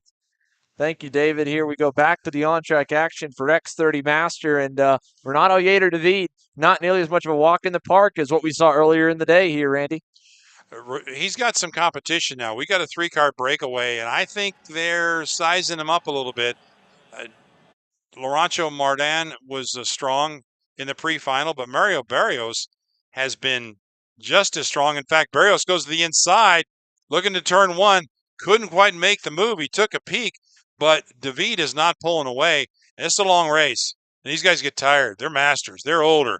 and with any luck, Barrios might have a shot at this, or even Mardan, because David is going to have to work for every lap. He's not cruising in this one. I love watching Mario Barrios drive because to me he is an enigma, Randy. There are sometimes he will be the fastest man on the racetrack 3 laps in a row, and then all of a sudden go a whole lot slower as we've got on the other side of the screen here. Well, it's just a moment. Looks like we just got word coming into the scale house. Christian Vomier, mechanical issue, he's out. So Mardan's teammate on the Techno Kart banner done for the day. Looking further back, here's a look at I believe Rob Mayer or Danny Robertson, one of the two, a little further behind the top 3. Here's Barrios coming out of the scoreboard hairpin, but he is one of the most unpredictable drivers in the X30 Master class. From the fastest on the racetrack to all of a sudden having a bobble or unforced error in a place we haven't seen someone make an unforced error all weekend. So you just never know what you're going to get, but you know you're going to be excited to watch it. And right now, he's putting on a good show, challenging Laurentiu Mardan. Mardan, to me, looks like he really went with a long top-end style gearing, meaning that he's got a lot of top speed, a lot of high horsepower at the end of the range, but he is maybe struggling a little bit in some of the slower sections of the racetrack, sections of the track where we're at right now, a little more in that mid-range RPMs, a little lower speeds. You can see David pulls away a little bit. Then at the end of that long straightaway, when David hits the rev limiter, Mardan is geared to hit that limiter a couple feet later, and he closes the gap back up. And so far, it's working for him. It's also the reason Barrios was not able to make that pass a few laps ago. He pulled out of line. He hit the rev limiter or hit that wall of air that was getting broken by David on the outside lane. In either case, ran out of steam, and Mardan held on to second. The pass for Barrios, I think, is going to have to be under braking because you're right. A smart move and an adjustment for Mardan to go for top end because Barrios, I don't think, is going to draft by him. I could be wrong, but I don't think he is because he's that strong on top end. He pulls to the inside and tries to make that move on a slingshot, and he does, actually. Well, sure enough. Just let me predict it. If you want him to pass, I'll just predict it, and then he'll make the pass. We'll just say no more passing at the end of the day. You just got to be the one to say it. Right. That's it. That's the last pass the rest of the day. So rest assured we'll have some exciting racing. I'm sure we got some people at home that be wanting Ryan Norberg to be told that you to say that he's going to win. That might get people down there. You're going to have to give me security to get out of here. But well, either way here, Mario Barrios now has no more targets in sight except for one.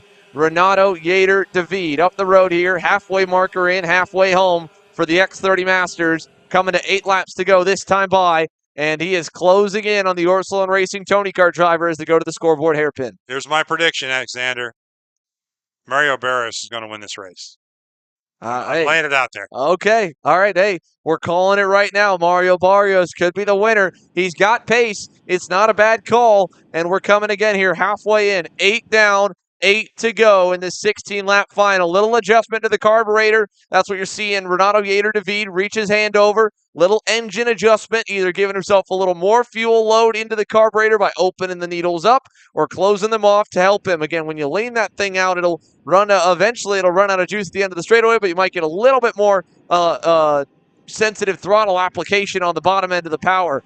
And sometimes if you're just too rich overall, you lean that thing out and it'll start screaming at the end of the straight as well. But that's where you run into the potential for catastrophe like what happened to Caleb Gaffera. Not that he was doing that. He was doing his own job just driving, but it could seize up by not having enough fuel and eventually throwing the piston. And as you can see now that I've made the prediction, David is starting to gap the field a little bit. So once again, I was completely wrong. Well, don't speak too soon. I mean, that new prediction might be the little bit that Mario Barrios needed to hear in his ear to say, all right, Mario, time to turn it up. It's because, again, David, like you said, pulling away, but he's still got 7 more laps he needs to bring this thing home, and it is not the advantage that he had in the pre-final. Looking further back down the order here, here's Nicky Coelho trailing Danilo Romalo, the other driver challenging Barrios in the title fight. Again, coming into the weekend, Mario Barrios leads the points. Last year, came out just a couple points short of Scott Kopp, who was able to go back-to-back in the X30 Master Division. As we look to the points right now, Scott Roberts trails by 92. He's out of contention, unfortunately, here in this main, down in 7th. Mario Barrios leads Danilo Romalo by only 44 points. After this main here, he'd be leading by a little bit more than that once you factor drops in. And as for Scott Kopp and Danny Robertson, those are the next ones in the fight. They are too far back at this point, and they're behind him on the racetrack. And in the case of Renato Yater David not running the full season, he'll jump up some points. He won't be challenging Barrios for the title. So if I'm Mario Barrios, I might get to Renato Yater, and I might sit there like what we saw with Alex Stanfield, which also an update on the Stanfield situation, a pushback bumper penalty dropped him down to 5th. It would put Brandon Lemke, if that thing sticks, at a 13-point more or less advantage with drops factored in going into Championship Sunday. 13 points, that's nothing, Randy. That's a pole position and a fly. When you got a full day of racing ahead of you, that 13 points, it might as well be 0. I mean, granted, that's a slight advantage, but not a lot. Closing the gap a little bit, Mario Barrios now 0.2 of a second off. I can feel it. And you know what? Renato Yater can hear the footsteps. Barrios is closing in. We've got 10 in, and what do we have, 6 to go? And don't count Mardan out of it. Mardan has not gone away silently since Barrios went by. Mardan was quicker than both of them. Scott Roberts was the fastest on the racetrack last time by at a 106.46. He's just buried too deep in the field after having to come from the back. 5 spots gained from 13th up into 7th, but he's 3 seconds back from the leaders. He's got a long way to go to get there, and he's still trailing the next group that he's got to work his way through before he could even think about getting onto the box right now. As you see Mardan, Barrios, and David exiting the scoreboard this time by. 5 laps to go. Renato Yater trying to hang on to complete a perfect day. Pole position. The pre-final win flag to flag. So far, flag to flag in this main event, but he's got company on the way. 5 to go here in Newcastle, and a 3-driver fight coming to the end in X30 Masters. Look at Barrios close in at the end of the front straightaway. That's what I'm talking about. We got a race on our hands now. Barrios close in, but, you know, when they get to the back part of the course, once again, like with Mardan, David's pretty strong. He'll gap him a little bit here, and then they get through the back end of the course by the cell phone tower straight. And again, a little bit of a gap, although not as much. I think actually Barrios is closer here than he's ever been since this race started. He might have something when they get down the straightaway. This is what I'm telling you, Randy. Yeah. He just, at certain times in the race, Mario Barrios finds another gear, and he is the best man on the racetrack. It's just if he can stay there. And another thing is that bumper looks, I don't know, it looks a little bit loose on Barrios. I hope it's not pushed in, but it looks like it might be based on the way he's coming through the corners. So if Barrios has a pushed-in bumper, does he force the issue with David? Does he stay in second like Stanfield? I like to think Mario Barrios would like to be the first one of the checkered flag. This is the closest he's been coming off of I-70 right now as they head down the corner. Look for him to peek inside as they cross the stripe. Here he comes, crossing the line, and he makes the pass. Mario Barrios to the lead. Wow, so now Renato Yater David on the back foot for the first time all day. Mario Barrios leads here with 4 laps to go in the X30 Master main event. Through turn 4, Barrios hits the curb, runs a little wide. That puts David back on the bumper, and again, Laurentiu Mardan just watching them a couple car lengths away. Unbelievable. Mario Barrios was patient, calculated where his strengths were, and as you said, he hit the push to pass or something. I don't know, but he found something in those last couple laps. He found speed he didn't have before, and all of a sudden, he's gapping about 2 kart lengths over David, and now David, for the first time today, has his work cut out for him to get back around Barrios. I'll tell you one thing here, Randy. I'm not much of a betting man myself. I run our KC Fantasy League, but I'm not partaking in it, and I wouldn't bet on a whole lot, but looking at that bumper for the last lap and a half, I would bet a lot of money Mario Barrios' bumper is fully pushed in with how loose that thing is on the front end of his go-kart. And that, of course, is a major penalty here with the U.S. Pro Kart Series. It can be reversed with GoPro footage if it's undeniable. But Mario Barrios right now, this win could go under review even if there's no contact from the end here to the end of the race, just because that bumper might take him out of it. You know, when I raced, Xander, the bumpers didn't push back. They were solid steel. Yeah. Back in my day, Yeah, bumpers that's flipped right. over. We kept, Yeah, we were bones made of steel and everything. I remember. we walked I it off. remember. That's right. You remember. Come on. I got socks for you, Xander. Oh, man. Well, I mean, these guys might have some older than me, too. Some of them might be old enough to be my dad. So that's true. why, That's true. I like messing. Scott Roberts, one of my favorite guys to talk to in this class, and I'm rooting for him to get through the field here. There was the crazy old men joke I started earlier this year. I heard it at a Legends car race in the Master class. I thought, man, that's pretty funny for an announcer to say. So I picked it up and rolled with it. And he's like, man, I'm not that old. I don't know why you keep saying that to me. I said, well, you're older than me. He's like, yeah, wait till you get up to this class. That's And then I right. started counting. I realized I turned 24 this year. I'm about 6 to 7 years away. Oh, yeah. Well, you're getting up there. My goodness, you poor guy. Oh, my. Yeah, sorry. Wrong person to talk to about that, Randy. You're getting My something bad. from me. Meanwhile, we got a good battle out there as David is closed back up on Barrios, and it's a race for the lead now as we've got 14 laps in. It'll be white flag next time by. Mario Barrios hanging on.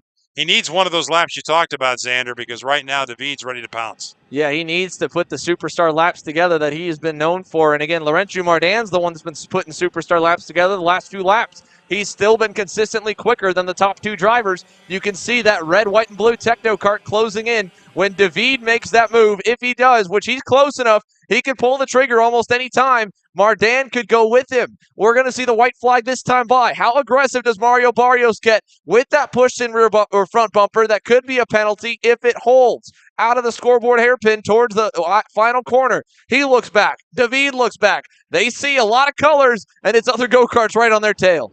Around I-70, and they'll see the white flag this time by. 1 lap to go for Mario Barrios. Here comes David to the inside, crossing the stripe into turn 1, makes the pass.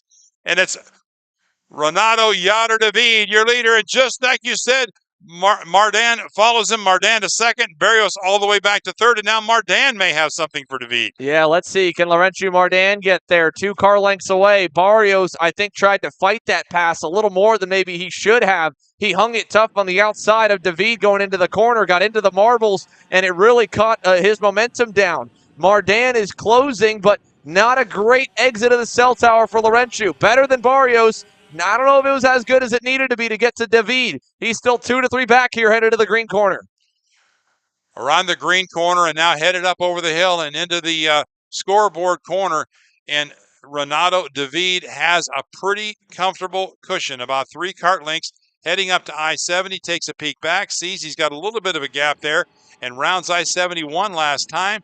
If Mardan's got anything for him, he's got to use it now, and I don't think he does. He launches off the corner down the straight, and a heck of a race out there, but Renato Yader David is going to be your winner. We're side by side for second. Whoa! Almost lost a flagman on that one, but it looks like Mardan over Barrios, Scott Kopp, and Scott Roberts. Well, it's a good thing we got our young and shifty flagman, Porter Wiesensenzel, able to quickly move over to the side, and the agility helping him there as well for the Masters division. Renato Yader David, it wasn't a perfect day, didn't lead every lap, but he led all the important ones. Pole in qualifying, a perfect pre-final win, and a sweep of the day. He wins the main event at X30 Masters. Mardan second, Barrios third, Scott Kopp fourth. Scott Roberts just comes up 1 spot shy of getting all the way to the front of that second pack. He ends up fifth, about a 10th back from Kopp at the line. 7 spots gained. Good, solid day for Scott Roberts in the Speed Concepts Racing Red Speed Camp.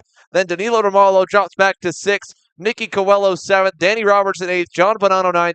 Martin Stone in 10th. With the way it all kind of shifts, though, if it's a 4-position both side bumper penalty for Barrios, that would give a points advantage because he'd go behind Danilo Romalo, and it would tighten things up going into Sunday if it sticks. Again, USPKS does have the option. It's not a stone-cold death penalty. If you do get your bumper pushed in, you can use your GoPro footage and take it to the race steward here, Tim Coyen, the series administrator, and they will look at it and review it and make the decision based off the evidence you provide if that bumper could have been pushed in from contact or if it is reviewable where it was either outside the constrictions of the race, let's say on the pace lap or something like that, or a weird situation like hitting a curve. Somebody backed into you? Somebody backed into, yeah. Somebody always backed into me whenever I got a portable contact. Absolutely. My argument didn't always hold up in court, it's unfortunately. worth a shot. You know, you try it, right? It's the old, what's that, Cale Yarbrough and Donnie Allison getting together. He started beating on my fist with his nose in the Daytona 500. It was a heck of a fight. Yeah, he led with his nose, yeah. Yeah, that was it, you know. But either way, congratulations to Renato Yader David. No questions about that one. All clean for him, all clean out front all day long. He gets the win, and that takes us through the X30 Master Class. Mini Swift, presented by D&J Intermodal Services. Man, what a battle they had in their pre-final. Every single lap, they were fighting for it. They're going to be fighting again when we come back after this.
How you doing? My name is Mike Doty from Mike Doty Racing from Orange County, New York. We're about an hour north of New York City. We're a full-service kart shop that we supply IAME, Rotax, and all rock engines. We sell OTK parts and all the tires for all the different series. We support USPKS, SCUSA, Rotax, which is the Stars and Stripes, and the Rock Winter Tour. What we do is we try to get the drivers better by data, driver coaching, and setup. We have a lot of good drivers that come through our program. We have a lot of experience. I've been doing it for almost 35 years, and we just try to translate that to all our customers. For more info about Mike Doty Racing, you can contact us at mikedotyracing@gmail.com or call us at 845-551-0572.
All right, we've got our Mini Swift on track, brought to you by D&J International Services. Headed to the stripe, Keelan Harvick leading him down for a start with Lucas Palacio, Isaac Malquit, and Alessandro Truchot in row 2, Salvador Della Vecchia and Kai Johnson in row 3. And we're racing into turn 1. Harvick with a nice jump on the start. And it looks like the 172 of Malquit runs in second right behind him. We've got a couple spinners out here, but we got one, that's the 199. I think that's Tyler Roberts going around and Brady Shad in the 165. So the Merlin driver and the Paralyn USA driver both get taken out on the opening corner as the leaders head through turn 5 on the first lap. Keelan Harvick leads the way. Isaac Malquit into second. Palacio dropped back a couple of spots here off the start, but you hate it for the Iron Rock Motorsports Paralyn of Tyler Roberts. His day done in the first 100 feet. We got a battle out there for third. Looks like Truchot is trying to get around Palacio for third, but Harvick lead him around into the scoreboard corner for the first lap, and about a 2-car length advantage now over Malquit. And what a great start, I believe, here for Salvador Della Vecchia, or at least it was either Della Vecchia or I think that was Palacio going wide over into the grass. So Lucas Palacio drops back a number of spots, and just like that, Harvick's dancing partner for most of the pre-final is gone. Lucas Palacio all the way outside the top 10 here at the end of the first lap. Big gap for the top 4 drivers. Top 3 now. It's Harvick, Della Vecchia, and Malquit. Look at Della Vecchia going to the inside, and he gets the pass done, and oh, big contact. Malquit's around into turn number 2 as Harvick rejoins the racetrack. Tough break for Isaac Malquit as he and Harvick got together, and it shuffles him back quite a ways. So I don't know, that was a tough one. Harvick got back on the track and then got sideways a little bit, but Malquit gets off track. I know it shovels him way back into the field. Well, Keelan Harvick here's got a lot of followers online. He's got his father, Kevin, getting ready for the NASCAR Cup Series event at Bristol Motor Speedway on tonight. Probably watching on with the live stream here right now, and his son nearly got ended his race here a lap and a quarter in. Saves it. Unfortunately, Isaac Malquit ends up as the big loser in that. He got back going, but he'll be way down the field order. So it's Salvador Della Vecchia, who hasn't led a lap all day, leading the way now. Keelan Harvick second, Truchot third, Kai Johnson in fourth. Fifth on the racetrack should be Devin Waltz, who's having a solid day there aboard the, I'm not sure what chassis he's on here this weekend. A new operation for the Waltz family as they moved over to the Speed Concepts Racing Camp. And down the front straightaway here, it is Della Vecchia by 2 car lengths over the Hunt Brothers Pizza Harvick Racing entry of Keelan Harvick. Then Truchot, then Johnson, then Waltz there in 5th. Michael McCaughey, Alan Bunny Espinoza, Sam Tutwiler, Max Weiland, Carson Weinberg, your top 10. Salvador Della Vecchia, who started in 5th, leading the way. Look at some movers here. Sam Tutwiler, 7 spots up from 15th up to 8th. Tristan Murphy and Marco Romero also advancing 5 positions. Tyrone Kemper in 2 laps has moved up 7 spots from 23rd all the way to 16th.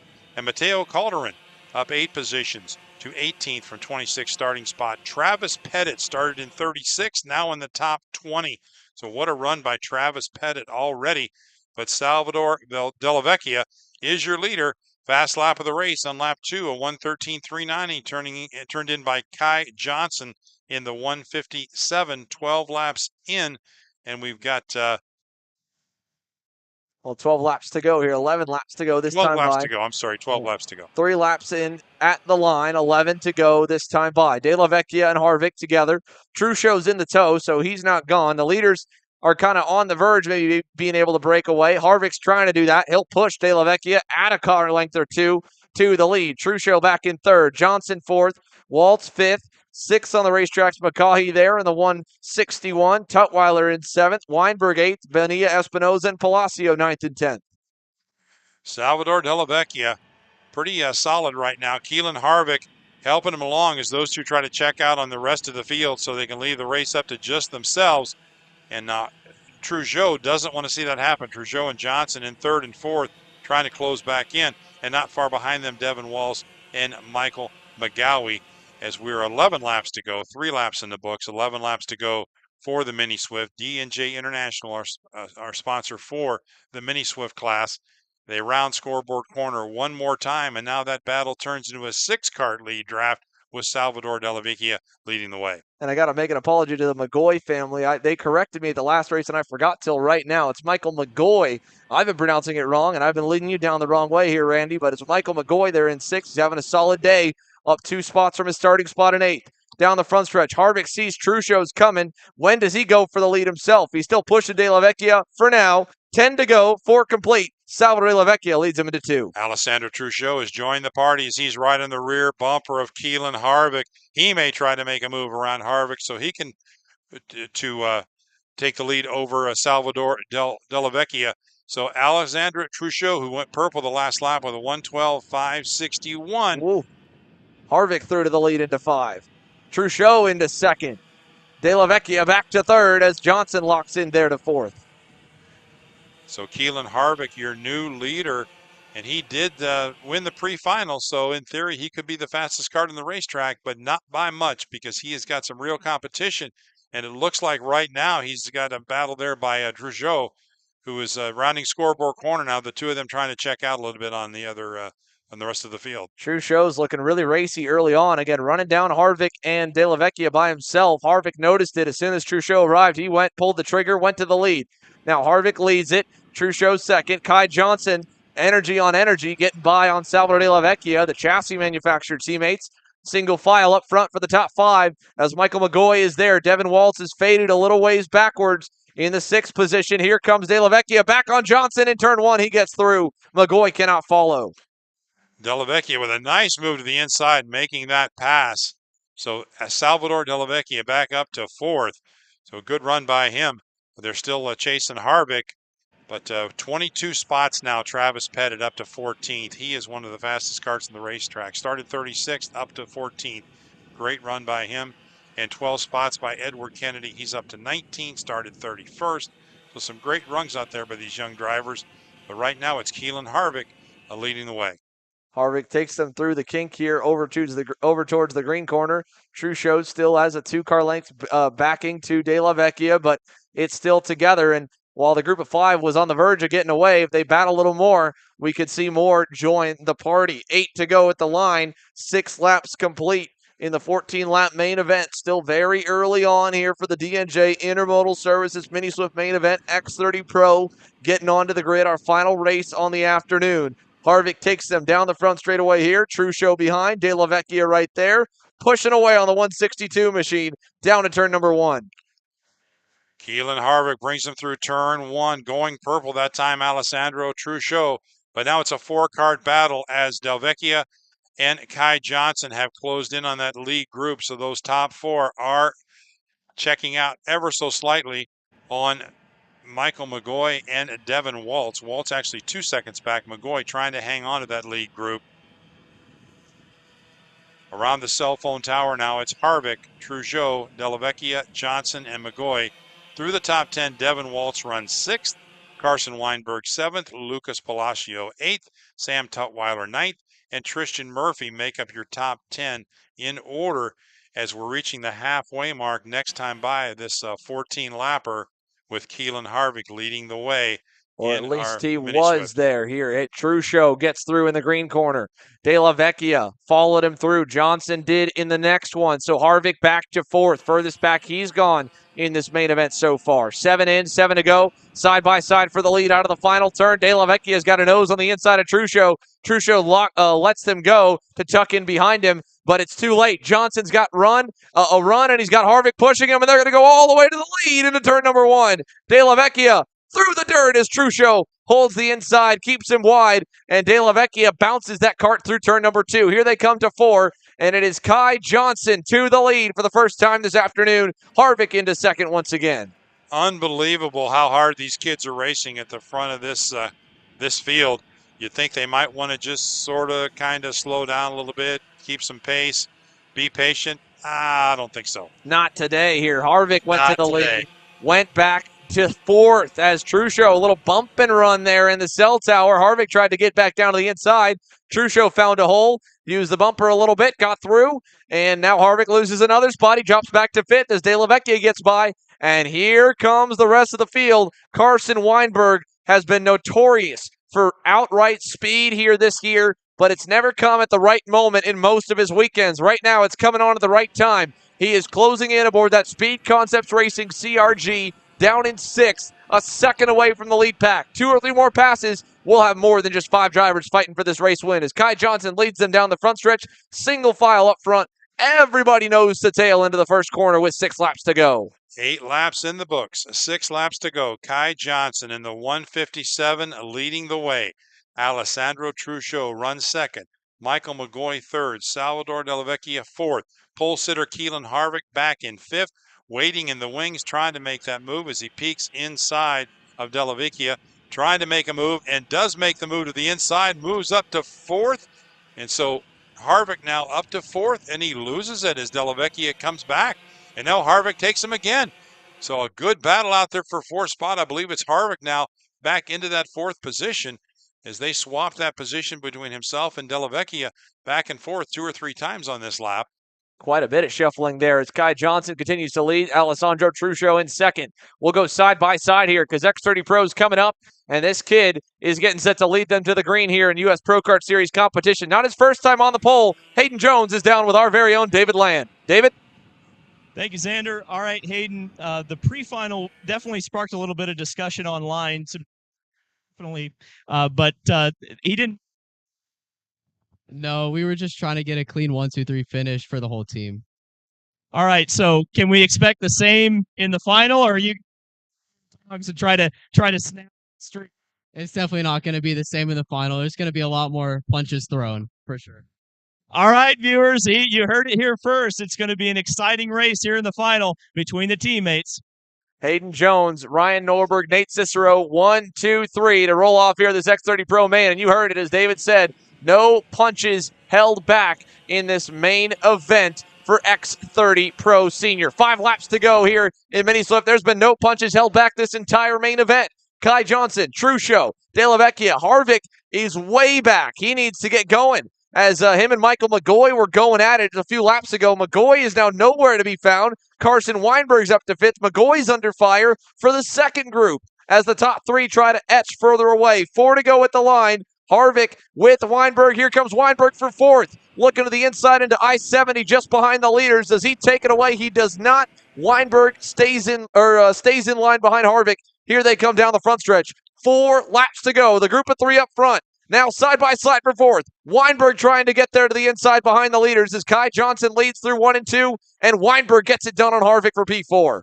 Unbelievable racing back and 4th and 5th, but it's really caused Weinberg and Harvick to lose sight of that lead group. So it's a 3-card battle right now between Kai Johnson, Alessandro Trudeau, and Salvador Della Vecchia for that top spot in the mini Swift with only. Well, we're down to 3 laps to go next time by. So I believe it's just going to boil down to those 3 Johnson, Trudeau, and Delavecchia. And Delavecchia with fast lap of the race on lap 10, a 112.449. And he just went by Alessandro Trudeau. Now, the good news for that, for Harvick and Weinberg fans, that pass for seconds brought them back into the drafting window, so they've got a shot. The leader's a little ways out in the form of Kai Johnson, but we've still got 3 laps to go at the line. That's enough time to run him back down. So here they are, 4 to 5 car lengths back from the race lead. Kai Johnson has been close all weekend. He's a major factor here and a contender for the win, leading the way here in the main event on Saturday. Weinberg to the bumper. Harvick trying to close. Little ways back there in the 5th position. 3 laps to go. Kai Johnson leads. De La Vecchia's around. Salvador De La Vecchia. I don't know if there was contact or if he dropped the wheel. His hands are in the air. He feels like there was contact made. And Alessandro Trudeau inherits 2nd. Weinberg now 3rd onto the podium. And Keelan Harvick up to 4th. Wow, unexpectedly into turn 1. And De La Vecchia gets it sideways and rolls off. He's out of harm's way, but a tough break as he was running so strong. But De La Vecchia now getting out of harm's way and off track. So that's not going to bode well for his finish. But again, here we go. We've got Keelan Harvick now up to 4th, but he's still quite a ways back as we work our way through 2 to go next time by. And Kai Johnson leading the way with Trudeau and Weinberg and Harvick, I believe, would be your top 4 with De La Vecchia on the sideline. And Weinberg was able to get by Alessandro Trudeau that time in the back. So Carson Weinberg up into 2nd. He wants to go to the lead on his own. What a drive forward for Carson Weinberg. This will be already 5 spots gained to P2.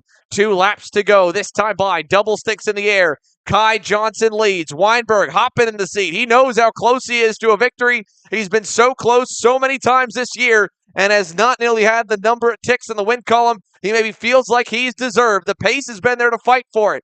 Harvick's pace fading a little bit here at the end. He's struggling to hang on. Needs them to fight hard for the lead and the win. With a lap and a half to go, it may be these 3 now. Johnson, Weinberg, and Trudeau. 3 cars apart, headed through the horseshoe into turn number 10 on the racetrack, the Cell Tower hairpin. I think Kai Johnson and Carson Weinberg may settle it. Even Trudeau is a little ways back for him to do anything. And quite honestly, Kai Johnson has a little bit of a gap on 2nd. So Weinberg is going to have to close in a bit on this last lap. And he does there. As they get to scoreboard corner, he has closed in. Goes in pretty deep right there. They head up to I-70. He's in a position now to pounce. Trudeau back a little ways in 3rd, but the battle for 1st is pretty solid right now as they hit I-70 corner one more time. Johnson leads, but Weinberg comes off right on his rear bumper, and they'll see the white flag this time by. 1 lap to go. Kai Johnson, Carson Weinberg. Weinberg's worked hard to get here. He's at the right point. Johnson says, work with me for a little while longer. For now, Weinberg will. He stays behind him. They're going to build that gap over Trudeau and Harvick to try and make it a 2-car show through turn number 4. Unbelievable racing out there by these 2 as they have stayed out of trouble. And there's been a lot of shuffling, some bumping and grinding going on in this lead group. But Johnson and Weinberg have kept it clean, and it's really boiling down to their race. Unless they get together, they can settle it between the 2. And Kai Johnson right now is the one trying to hold on. Weinberg up to the outside now as they go through the corner. Weinberg makes the pass and takes the lead over Kai Johnson as they work their way around the green corner and over the hill. Weinberg, your leader, around the scoreboard. Now they're side by side again. And Johnson with a crossover of his own to answer. Here comes Trudeau. Here comes Harvick. 4 drivers together. Trudeau to 2nd. Final run down the run to the I-70 corner. Kai Johnson blocks the bottom. Trudeau will have to follow. Does he put the bumper to him? Around the outside for Weinberg. He's going to lose out. Actually, he'll have a big run all the way around the outside. It's going to be him versus Harvick. Harvick is loose. Carson Weinberg around the outside wins in Newcastle. Unbelievable finish. And how about Keelan Harvick coming from 4th to 2nd on that last? Nearly stole it at the line. 14 thousandths of a second shy for Keelan Harvick. Alessandro Trudeau, Kai Johnson, and Devin Waltz, your top 5 through the top 10. Lucas Palacio, Michael McGoy, Bronson Custis, Travis Pettit, 27 positions advanced for Travis Pettit. What a great run for the 129 of Travis Pettit, finishing 9th. And rounding out your top 10, Tristan Murphy, your winner, the number 187 Carson Weinberg. We talk about it every time we cover the U.S. Pro Kart Series, any major national event. The minis just put on such an awesome show. The package is such a good blend of racecraft, of a little bit of draft, just enough, but also enough where raw pace can help you out a little bit. And then they are obviously learning each weekend, and each weekend the show seems to get better and better. And a 3-wide around the outside pass for Carson Weinberg. Dropped a tire in the dirt. It didn't matter. He had so much momentum going. He was able to get clear coming to the line. And Harvick, a great slingshot. He did the opposite. Went high, then went low coming out of turn number 16 and 17 onto the front stretch. Got a little bit sideways. And I think if he doesn't hit that kink and get a little bit out of shape, he might have been the one shaking the checkered flag at the last second from Weinberg. Either way, Carson Weinberg, big-time win here today for the Speed Concepts Racing CRG camp and the Weinberg family. Keelan Harvick, second, and a very solid points day that'll put him, if not mathematically clinched, just about clinched with the Mini Swift National Championship here for the U.S. Pro Kart Series. Alessandro Truscio, Kai Johnson, and as he went down through the top 10 here, of course, Devin Waltz ends out in 5th. It's time for the big dogs to eat here. X30 Pro's main event is up next.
How you doing? My name is Mike Doty from Mike Doty Racing from Orange County, New York. We're about an hour north of New York City. We're a full-service kart shop that we supply IAME, Rotax, and all rock engines. We sell OTK parts and all the tires for all the different series. We support USPKS, SCUSA, Rotax, which is the Stars and Stripes, and the Rock Winter Tour. What we do is we try to get the drivers better by data, driver coaching, and setup. We have a lot of good drivers that come through our program. We have a lot of experience. I've been doing it for almost 35 years, and we just try to translate that to all our customers. For more info about Mike Doty Racing, you can contact us at mikedotyracing@gmail.com or call us at 845-551-0572.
Here we go. X30 Pro main event time here in Newcastle. And man, oh man, did the Rawlins Performance Group camp hurt some feelings in that pre-final. Ryan Norberg, Nate Cicero, and Hayden Jones were on another level from the field in the opening few laps. They were absolutely dominant. And by the end of the race, it was Hayden Jones who took the win over Norberg, and then Cicero. David Land talked to Jones. He said, hey, it seemed like you guys were having fun out there, but taking a little easy on each other. Is it going to be a team 1, 2, 3, or are you guys going to go for it? He said, Hayden Jones, and I quote, nah, we're not holding any punches back here in the main event. And that's what we hope to see. It's hopefully going to be a good fight for whoever ends up at the front. No single driver is the one that's dominant here today. But we've seen some drivers be really smart to give themselves gaps and keep away from the field. Because once we got to the midpoint of the pre-final, well, they were all relatively close. Hayden Jones and Ryan Norberg again the front row. Nate Cicero will start on the inside of row 2 alongside rookie hotshot RPM Tony Kart driver Jeremy Fletcher. Row 3 will be Jack Jeffers aboard the Speed Concepts Racing CRG alongside Marian Kremers in the PSO Karting Factory Bureau Art. Then it'll be Diego Ramos, his teammate, alongside Paulie Massimino CRG. Donovan Bonilla, who's been a standout star this weekend. And Colin Warren, the privateer superstar, will start as well as the yellow flag waves for a false start here on attempt number 1. Gives us time to go through the rest of your starting lineup. Again, Colin Warren at the edge of the top 10 outside of row number 5 aboard the Chad Dawkin Racing Kart Republic. Then it'll be Aiden Fox in the 374, starting the independent, starting alongside J3 Competition and Comp Kart's official driver, one of 2 bullets they've got in Oliver Hodgson. Row number 7 will be Cameron Weinberg on the Speed Concept CRG to the inside of Braden Eves, MPG Motorsports Wheel Power Kart. Then it'll be Joshua Card's Comp Kart to the inside of Justin White on the 323 OTK. Tyler McIntyre's Motat Sport Alonso Kart starts alongside the 307 OTK of Vinicius Ponce. And it's Mauricio Hernandez's PSL Karting Bureau Art to the inside of Santiago Fernandez. Keep your eye on a few drivers still to come to the field. Justin Atacones starts 21st. He was having a couple rough rides in the pre-final after getting knocked off the racetrack. He's got a lot of work to do here. We're ready. We're green. X30 Pro's underway, and the outside lane gets the jump, and Jones gets hammered in the middle, and Jeremy Fletcher goes off the racetrack. He'll lose a lot of spots. Norberg from the outside lane gets the lead. Let me just say that the gloves are off. Oh, yeah. No question there. That was no more friendly teammates of Ryan Norberg and Hayden Jones. Norberg got the jump on him, crowded him down, and really caught Jones off guard. I don't think he expected the start to go that way. And now it's Norberg over Cicero, and then Jones, who's just getting back by for third on Jack Jeffers. Norberg closed the door on Jones, and his fingers were still in it. I mean, that was a slam job right there as they got off to the start. He got by. He had clearance, but not anything more than that, about 3 millimeters, I think, and he came right over in front because he, I think, is about to make a statement. Well, let's see it here. Can Ryan Norberg get away? Nate Cicero is trying to hang on to him here. He's about 3 car lengths back, headed to the I-70 hairpin. Cicero, Jones, then Jeffers, then Diego Ramos again. Ramos has been getting great starts all weekend. He's 5th here at the end of the first lap, just ahead of Paulie Massimino's Speed Concept CRG. Then Marian Kremers in 7th as they go down to turn number 1. Ryan Norberg leading the way, Nate Cicero, Hayden Jones, Jack Jeffers, and Diego Ramos. Jeremy Fletcher, who started 4th, is shuffled on the start all the way back to 8th. So a tough break for Jeremy. Looking at some movers, and I don't think we've got any big movers yet. Let's take a look here. Things pretty well status quo right now, but Norberg, again, I think making a statement that, yeah, you know what, I'm still the guy to beat in this class. But Nate Cicero right there with him, as is Hayden Jones. So those top 3 not that far apart. And we've got Jeffers and Ramos in 4th and 5th. They're right there as well. But Norberg running a good line out there as they round scoreboard corner. Ryan Norberg leads the pack of X30 Pros. Jack Jeffers there, not a great exit out of the scoreboard hairpin, went a little bit narrow, cost himself some time. But Hayden Jones, on the other hand, all over the bumper of Nate Cicero. Cicero on Norberg. How long is he willing to wait? Does he go on the number 1? It looks like he signaled for help. He's going to get it. Here comes Nate Cicero to the inside for the lead down the front straightaway on Ryan Norberg. Jones will push him. Jeffers back there in the 4th spot. They're fighting for 5th as Fletcher gets himself back into 6th position. Massimino drops back a little bit. So it's Nate Cicero leading the way. Jones 2nd, Norberg 3rd, Jack Jeffers in 4th, Diego Ramos in 5th. Good racing out there up front as Cicero and Jones take a 2-car draft to the inside and make their way around Norberg. But Norberg is still right there in the rear bumper. 5 karts breaking away. Jack Jeffers and Diego Ramos, the top 5 through the top 10. Marin Kremers, Jeremy Fletcher in 7th, Paulie Massimino 8th, Donovan Bonilla and Colin Warren, your top 10. Bonilla goes purple on that lap of 106.279. Keep your eye on Jeremy Fletcher here. He is hunting down this top 5 really quickly. Already picked up a couple car lengths here on the gap. Marian Kremers trying to come along for the ride as Fletcher was again 4th. He was the best of the rest in the pre-final, and he is trying to get there after getting knocked off the racetrack, fighting flu-like symptoms here today. Crashed out on the K senior main. Now here comes Hayden Jones for the lead. With help from Norberg, he'll freight train by Nate Cicero, and that'll stack them all up again as they go through 1 and 2. Shuffling through those top 3 as Nate Cicero, Ryan Norberg, Hayden Jones, all battling back and forth, shuffling back and forth in those positions. Jack Jefferson, Diego Ramos waiting in Problem the for Tyler McIntyre there. That was on screen. McIntyre's out in the Motaz Sport Alonso kart. He got collected with some heavy damage to the left front tie rod of that 338 Alonso kart for the Motaz Sport campus. Jack Jeffers has gone by Nate Cicero. So Jeffers now into 3rd. Cicero back to 4th. Hayden Jones continues to lead the way. Jack Jeffers on the charge. Could he break up the party up front there as Jeffers trying to make a strong run, closing in now on that 2nd spot of Ryan Norberg as Hayden Jones leads the way. Jeremy Fletcher also got by Diego Ramos, moved Fletcher into the top 5 as he tries to hunt down the leaders. He's hoping Norberg can get up and mess with Jones. Jeffers can do the same. That'll keep them close enough for Fletcher to arrive on the scene. Jack Jeffers looking for help from Nate Cicero. He's not going to get it. Cicero looking, not going to go into turn number 1, but he was trying to see if he could get there on the Speed Concepts Racing CRG driver over to 3 and 4. Jeremy Fletcher trying to make a run at him now. He's up to 5th, and he's trying to close back in. Started in 4th, got a really bad start, but now slowly but surely picking his way back at the lead. Ryan Norberg and Hayden Jones were the quickest on the racetrack as we got problems back in the field. That's Hao Peng Zhang that has pounded the outside retaining wall over here at turn number 1 at the end of the front straightaway. He's back going, but heavy damage to the driver from China aboard the Super Tune USA Tony kart is through to the kink over to the green corner. Hayden Jones, Ryan Norberg, Jack Jeffers still the top 3. Paulie Massimino going purple on lap 4 with a 105.605. 105.605, fast lap of the race so far for the 340 of Paulie Massimino. And he gets by Diego Ramos in the scoreboard hairpin. Here comes Donovan Bonilla looking for that spot as Cicero goes to the 3rd position back on Jack Jeffers. Takes that spot away. Fletcher trying to get going. Looking for a little more on the RPM Tony kart as down the front straightaway. Hayden Jones getting some help from Norberg. Bonilla looking on Massimino. Doesn't go that time. Norberg and Jones a 105.5 apiece. A 105.6 for Cicero, 105.5 for Jeremy Fletcher. I want to remind everybody that the podium presentation will be at the USPKS trailer shortly after the last final. The top 3 as well as the fast qualifier needs to be there with their suits on for podium pictures and presentations. Jack Jeffers trying to hang on to that 4th position. Jeremy Fletcher's lurking there. Fletcher, if he gets going and gets by Jeffers without losing a lot of time, he'll be able to latch on to the coattails of Nate Cicero. And he almost pulls the trigger in the green corner. Doesn't do it there. Loses a little more time. And now he's got to rebuild that momentum to get to that Speed Concept CRG once again. Speaking of CRGs, Paulie Massimino still right there in the 6th position. Ahead of Donovan Bonilla, who's gone by Diego Ramos. Ramos starting to fade a little bit back in the 8th spot. Oliver Hodgson's up a couple. He's into 9th.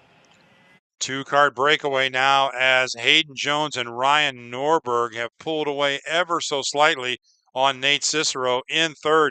Jeremy Fletcher's got all he can handle at Jack Jeffers for 4th and 5th.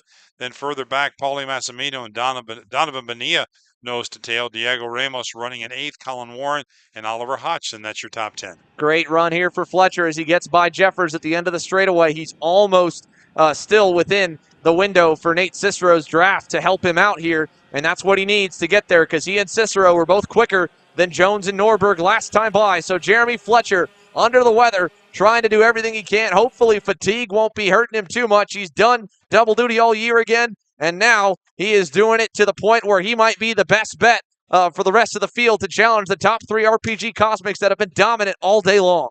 Nate Cicero going purple on lap 6 with a 105.313. Nate Cicero running in 3rd, but trying to close back up to those leaders. as he turns a 105.313 fast lap of the race on lap 6. Into the scoreboard here, or the I-70 corner. There's Oliver Hodgson's group with Josh Carr in tow, Colin Warren in the middle.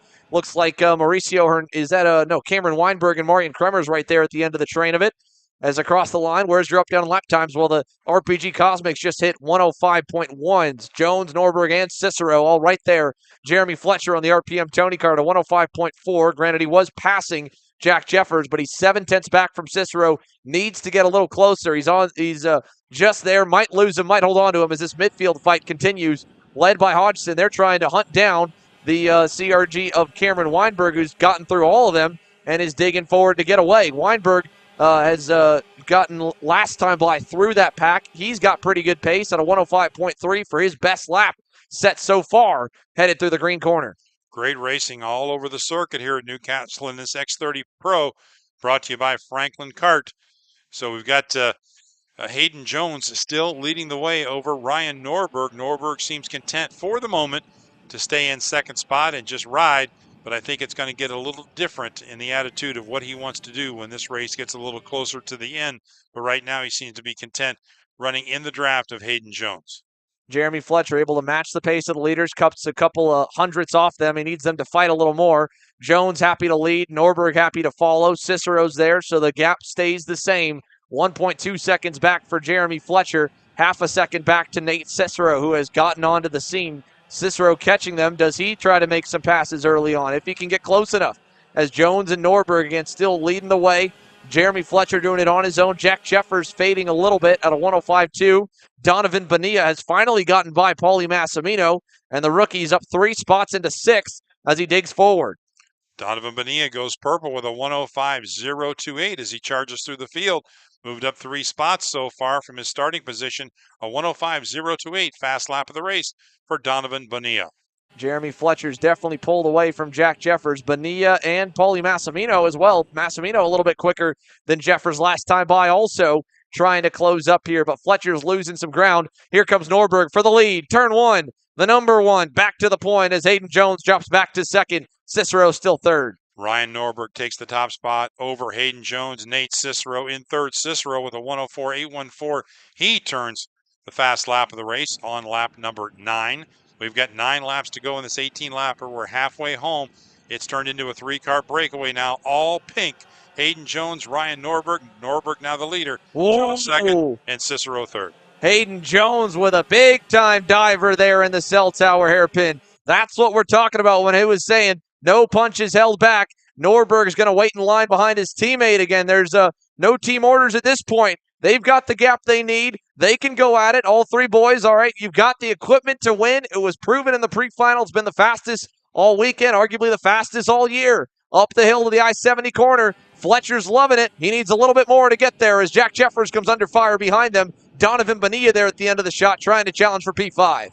If they keep racing, Jeremy Fletcher has a chance, and they do. Here comes Norberg to the inside, makes the pass in turn 1. Ryan Norberg back to the point. That's exactly what Jeremy Fletcher's hoping for here, a 105.2, and the same for Donovan Bonilla. He could get up into that mix as well. That would really send a shock to the system. Nate Cicero on, I believe, his 3rd year in the senior ranks, his 2nd year in the pro division. Hayden Jones on his 3rd year in the pro class. And Donovan Bonilla, a rookie, could really upset his RPG teammates if he gets up there, catches them, and starts to mess with them a little bit. But Jeremy Fletcher's only a few car lengths back now. He's almost there. He can taste it as they go through the kink here towards the green corner.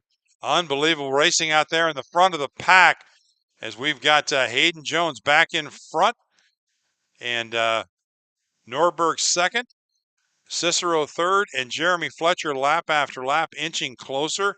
Donovan Bonilla back in 5th.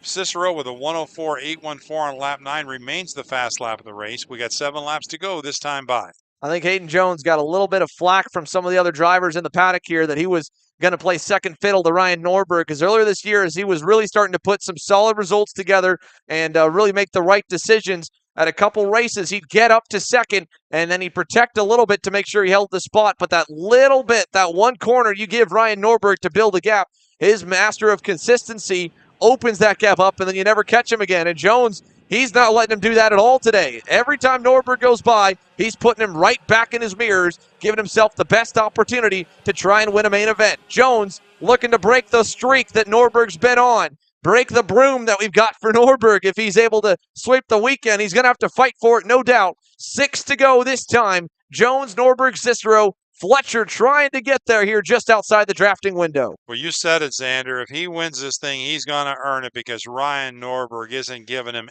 anything. Those three still checking out. And now Fletcher seems to be a little, I don't want to use the word stagnant, but he's fallen off a little bit, kind of static, let's say, in his position. But he does has help now from Donovan Bonilla. And drafting together, those two may be able to close back up to that lead group. It looks like Fletcher has lost some pace. Yeah, definitely. He was at 105 flats earlier, and while the three in front of him have knocked it down to a 104.8 or 104.9, he's only still been at a 105 flat. Now Norberg passing there, blocks a little bit into turn number 5. Let's see if he blocks into the cell tower hairpin. They're kind of stacking up a little bit behind him. Goes a little lower this time. Doesn't give Jones the window to go by him as he tries to open this gap up here with 5.5 laps to go. Jones on the bumper. Jeremy Fletcher's got Donovan Bonilla closing up to him as they head for the green corner. Around the green corner now, up over the hill. No changes yet, but they're right there, ready to pounce to the inside, and Norberg. No, that's Jones that makes the pass. And Cicero's going to follow him as he forces Norberg to the high side. Meanwhile, Donovan Bonilla was able to get by Jeremy Fletcher. Fletcher right there on the RPM Tony Kart. And looming in the distance are the Speed Concepts Racing CRGs of Paulie Massimino and Jack Jeffers. Down the front straightaway, Cicero now on Jones with help from Norberg. He'll go to the lead with 5 laps to go. And here comes Jeremy Fletcher and Donovan Bonilla. We got a 5-card battle for the lead right now as Nate Cicero leading the way. But these guys are leaving nothing to the imagination. They're going for it. So Jeremy Fletcher and Donovan Bonilla have arrived on the scene. What does Bonilla do here? Norberg still in second. Cicero the leader. Hayden Jones third. Jones going to send it on Norberg in the cell tower. He gets through. Bonilla wants to go as well. He can't do it. Fletcher gets back to the bumper in 5th. And while this is going on, Nate Cicero has checked out about 5 kart lengths over the field. He's got a little breathing room, but that can evaporate very quickly. It definitely could here. Nate Cicero hasn't had a whole lot of action over the summer, and he would be loving to return to the scene with a big-time win here. Been busy with the Spec MX-5 Cup Series. Been up to the hill to the I-70 corner. Nate Cicero by 4 car lengths over Hayden Jones. Ryan Norberg back third. Here comes Donovan Bonilla to the bumper and Norberg. He'll push him down the front straightaway. Builds the gap over Jeremy Fletcher to turn 1. 4 laps to go, and Nate Cicero now has a lead of about a half a kart length at the most over Hayden Jones, Ryan Norberg, Donovan Bonilla, and Jeremy Fletcher, and they are nose to tail. Those top 5 are right together. On back in the 2-kart draft for 6 and 7, it's Paulie Massimino and Jack Jeffers, and through the top 10 with 4 to go, Diego Ramos runs 8, Oliver Hodgson, and Kremers in 10th. Lead. Hayden Jones pulls that same move off again. He loves to get deep on the brakes in the cell tower. He gets through to the lead on Cicero. Here comes Norberg for second. He'll take advantage in the green corner. Bonilla trying to go. Fletcher looking to follow maybe. Cicero's going to block the inside. Bonilla goes lower. Fletcher trying to follow suit. He can't fully get clear out of the scoreboard hairpin. Bonilla gets into third. Cicero back to fourth. And Hayden Jones will come to the line to see 3 laps to go and a 4-car length lead back to Ryan Norberg. Hayden Jones with a little bit of breathing room right now. Norberg and Cicero trying to close back in. Norberg in second, but he's got about a 5 kart length gap now to gain back to Hayden Jones. And it'll be a 2 to go next time by. Slowly but surely, time running out on this X30 Pro race, and this is the biggest gap we've seen yet for Hayden Jones. Looks like about 4 or 5, maybe even 6 kart lengths now over Ryan Norberg. Starting to open it up. Jeremy Fletcher went by Nate Cicero there in turn number 3. He realized he could get by him, so he moves up to 4th. Here comes Massimino and Jeffers into the mix. The field's starting to close up a little bit as Hayden Jones, like you said, biggest gap he's seen. He's trying to take advantage of it. Norberg's not getting any help in terms of the draft on the straightaway from him. Hayden Jones looking really good here, looking pretty with 2 laps to go as Donovan Bonilla is chasing a first career U.S. Pro Kart Series podium here today. It's going to be awful crazy, I think, for them to close this gap now because Hayden Jones has opened up I don't know. You've got Norberg and Bonilla at second and third. They could draft up possibly and close in, but with 2 to go, if Hayden Jones doesn't bobble, I don't see him catching him. Well, let's see. Can Donovan Bonilla get there to Norberg? Can they work together and catch him here in this final lap in 3 quarters? It'd be tough. It'd be really tricky. Norberg last time by lost 0.2 of a second to Hayden Jones. Donovan Bonilla, 2 car lengths back from Norberg here. Hayden Jones, year 3 on the X30 Pro division. He's won before. He's never won at Newcastle before. This would be a big-time win for him to be able to pull this one off, to break the streak for Norberg. 6 wins so far. He's already a lap and a half away from potentially ending that streak. As they exit the green turn here, Jones's lead is a little bit shorter, but Norberg not close enough just yet. Norberg third, Bonilla fourth, Jeremy Fletcher still, Bonilla third, Jeremy Fletcher still fourth, holding on over Nate Cicero. Does Ryan Norberg have anything left? The white flag comes out. 1 lap to go. The gap now about a half a second from first to second. He has got to put in the lap of his life. And you know, Xander, he believes he can catch him, but Hayden Jones says, I got this. Final lap, hit my marks. Don't worry about it. I got this. Just don't think about Norberg. Norberg trying to close in. I don't see that gap closing. I like Hayden Jones' chances right now. He's looking pretty good here. Not having to defend, not having to worry. Norberg's closing up for sure. Jeremy Fletcher trying to close up to Bonilla. Bonilla's fallen off at Norberg just a little ways. Fletcher's almost there with the help from Cicero. But out of the cell tower turn, we'll go to the green corner final time. Norberg still about 5 car lengths back. It's looking good. He moved in to college just a few weeks ago. The freshman in college came back here, drove overnight Wednesday to get in town for Thursday. Missed the test weekend last week. Forget the test weekend. Got up to speed early enough Thursday. Was quickest in Friday happy hour. Won the pre-final. Hayden Jones out of the final turn. No looking back, no worries. Hayden Jones breaks the streak. He wins here in Newcastle on Saturday. What a run by Hayden Jones. Ryan Norberg, Donovan Bonilla, Jeremy Fletcher, and Nate Cicero. That's your top 5, followed by Paulie Massimino, Jack Jeffers, Diego Ramos, Marian Kremers, and Oliver Hodgson. But he kind of called his shot in the pit interview. He said, we're not letting up on anything, man. We're going for it. And Hayden Jones pulls off the victory in the X30 Pro race, our final race of the day, Xander, and it was a dandy. It was a great one here, folks. We're going to take a short commercial break to let post-race tech inspection go, but stick with us. Post-race interviews coming for the top contenders here in X30 Pro to hear from them on the day, how it went, and again, I'm sure a very elated Hayden Jones and a hard-fought victory. He pulls it off here from Newcastle. We'll be right back with more post-race ceremonies and interviews for the headline class. Jones, Norberg, and Bonilla, a first career USPKS podium.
Parolin USA, a top-level performance team with unmatched hospitality, offering a full-service driver development program with year-round testing available in Miami, Florida, and the official North America racing team of Parolin Racing Chassis.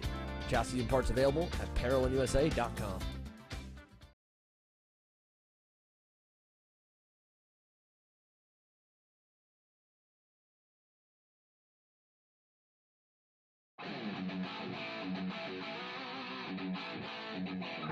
The 2023 season is just around the corner, and if you're looking to buy, sell, connect, or learn, make plans to attend the 37th annual OVK Go-Kart Swap Meet, February 4th, 2023.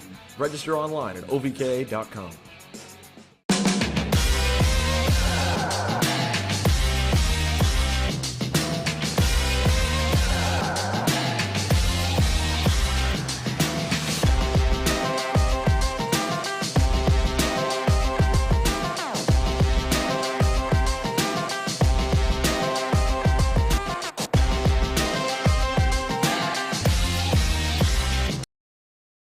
I'm Billy Vincent, owner of MPG Motorsports. What we do at MPG is we try to keep it a nice, fun family atmosphere, try to combine sort of the bigger things and of the bigger teams and the professionalism down with sort of some of the fun, sort of family-oriented atmosphere. We try to not only develop drivers, but also the parents and the families for just in knowledge in general in motorsports. It all starts in karting. What we try to do is try to help the drivers, the moms, the dads understand the sport of motorsports in general, not just karting, but what it takes to get all the way up through.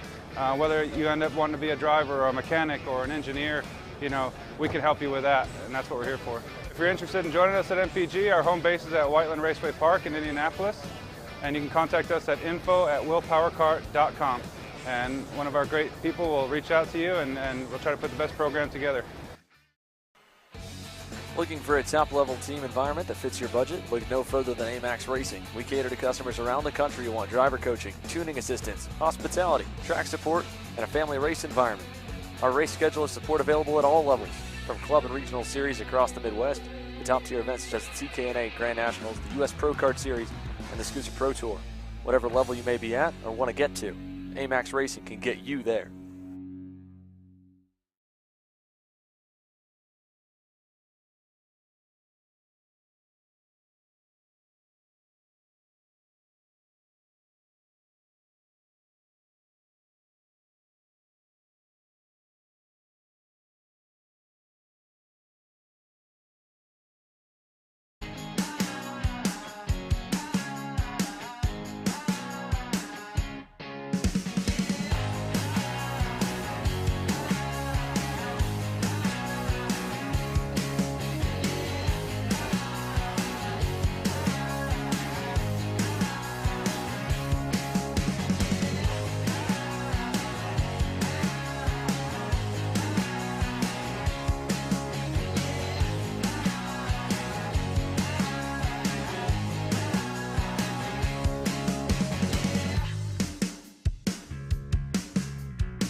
Kart Store USA is a kart parts supplier that racers and retailers can count on when they need reliable advice and service.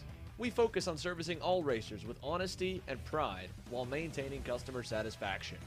We carry a full stock of Kart Republic and Tony Kart chassis, as well as IAMI and Vortex Rock engines. We've also got a host of other parts available and in stock, such as products from Rev Performance Materials, Jecco Racing Seats, and more. We have a 100% satisfaction guarantee, and on top of that, if your order exceeds $200, shipping is on us. Check out all we have to offer today by visiting us online at kartstore-usa.com. Parolin USA, a top-level performance team with unmatched hospitality, offering a full-service driver development program with year-round testing available in Miami, Florida, and the official North America racing team of Parolin Racing Chassis. Chassis and parts available at ParolinUSA.com. If you're looking for top-grade equipment, look no further than Rev Performance Materials engine mounts, sprockets, and arcade chains. Available online now at RevPerformanceMaterials.com and through a dealer near you. The highest quality material, built to the highest quality standards. Rev Performance Materials.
Welcome back here to Newcastle Motorsports Park, and we are ready to talk with a few of our top finishers here at the end of this one. It's been an interesting day of racing, no doubt about it, in the X30 Pro main event. Had no punches held back as we talked to a number of our top contenders, and there were some pushback bumper penalties coming through. Ultimately, everything shaking out right now, but the top two drivers safe as a whole. Ryan Norberg officially now, without any chance of any unsportsmanlike DQs, could be declared the champion. He mathematically clinched it all outside of an extraneous circumstance coming into the weekend. He ends up second. Hayden Jones, the big-time win here, breaks the streak, gets to break the broom, and gets to overall head with the most momentum into Sunday. We'll rack them all up again tomorrow, but as the drivers start to make their way over here to our David Land and Caleb Smock, they'll get a reading of some of our top finishers and all the storylines coming out of the afternoon. It's been a good day of racing, no doubt about it, here from Newcastle Motorsports Park. Beautiful day, no red flags, no rain, just an awesome afternoon here in September to conclude the 2022 U.S. Pro Kart Series season. My name's Xander Clements. It's been a joy to call all the action so far here alongside Randy Kugler as we get set to talk to everybody and to get set for more here. But man, what an afternoon, what a day, and what a finish to the main event with a good battle all the way through. We'll get set down here to send it trackside to David Land. He's got our top two finishers overall here today, caught up with both of them, Hayden Jones and Ryan Norberg. David? Well, there were no team tactics there except for race each other as hard as you possibly can. Hayden, I want to start with you because you managed to break the streak that was so unbelievable by your teammate Ryan Norberg. But really, I mean, you won that race. It was really a great battle there. Yeah, I just really wanted to be out front because the aero push at this track is so bad. So the front tires just go away too fast. So I just wanted to stay out front, and that's why I just kept passing. And Ryan, you know, you're a very experienced karter. Describe that aero push and how much it affected you and your charge to try to get back around him. Well, for sure, Hayden had more speed. He was driving a lot better. He was out there wheeling it.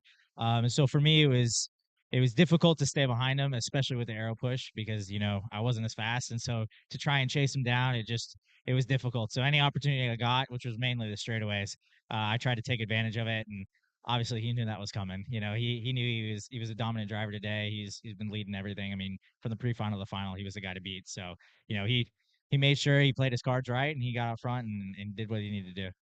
Hayden, when you made that final move that ultimately decided this race, did you know it was the final move, or did you expect that he was going to be coming at you one more time? No, I always expect Ryan to come back. He always puts his fast laps, the last two laps. So I didn't think I was out of the clear yet, but I put my head down, did some fast laps, and by the time I got to the straight, I just had enough gap. That's funny you mentioned that. I mean, today that was you. You put the last two laps, the best laps of the race for you. I mean, as a driver, how important is that, or how satisfying is that to be able to do that? It's a good feeling, getting those fast laps right when the kart's about to fall off. You're just getting the most out of it that you can. Ryan, revenge tomorrow? Yeah, for sure. I mean, but Hayden's fast. It's going to be difficult. I mean, today he put on a show. I mean, to lead here and just not to be caught in the draft and stuff, and to be able to hold everybody off like that is difficult. So Hayden's a driver to beat. So now the weight's on his shoulders to start a streak. So maybe I get a little bit time to relax here and just try and get one race at a time. One thing's for you boys are going to be going at it tomorrow. You can watch it, of course, on Kart Chaser. Thank you, David. And again, that's a good way to wrap up our show here today. It's a beautiful afternoon. Oh, we got some more here. Well, let's see. Oh, wait, we got one thing we got to bring in, and that's the broom. This was the broom for it. David, can you give us a little bit of elaboration on this coming into the weekend? Well, we have a special presentation here. Ryan Norberg, of course, almost swept the season, but that was broken by Hayden Jones, and maybe we're going to see if Hayden can the broom right now. I don't know what he can do. Oh, there it is. Oh, right off the bat. Broom, but he broke it. First try. That guy's strong. Holy smokes, look at that. He's like the Hulk. Hey, oh, my gosh. Hey, that I'm sure that was worth the win alone there. Forget the trophy. That's all Hayden needs to bring home here. He snaps the broom. Congratulations, obviously, to Hayden Jones, to Ryan Norberg. It caps off our day here at Newcastle. And again, what an afternoon. What a day of racing. More post-race coverage will be coming trackside, but that wraps up our live broadcast here from the studio, the beautiful Mazda Champions Club Suites here in Newcastle Motorsports Park. My name's Andrew Clemens. Randy Kugler and the U.S. Pro Kart Series team did an awesome job here today. They've got podium ceremonies they're getting set for. We're getting set for another broadcast tomorrow morning beginning at 9 a.m. Eastern. We run it all back, and we can't wait to have you guys with us. So thank you so much for tuning in. More coverage to come on our social media outlets, and we'll be back again Sunday morning, 9 a.m. Eastern, 5 a.m. Pacific for more. And again, look at this here. Bringing it up, Hayden Jones snaps the streak, snaps the broom, gets his first Newcastle X30 Pro win, and has another win in the column for his X30 Pro career.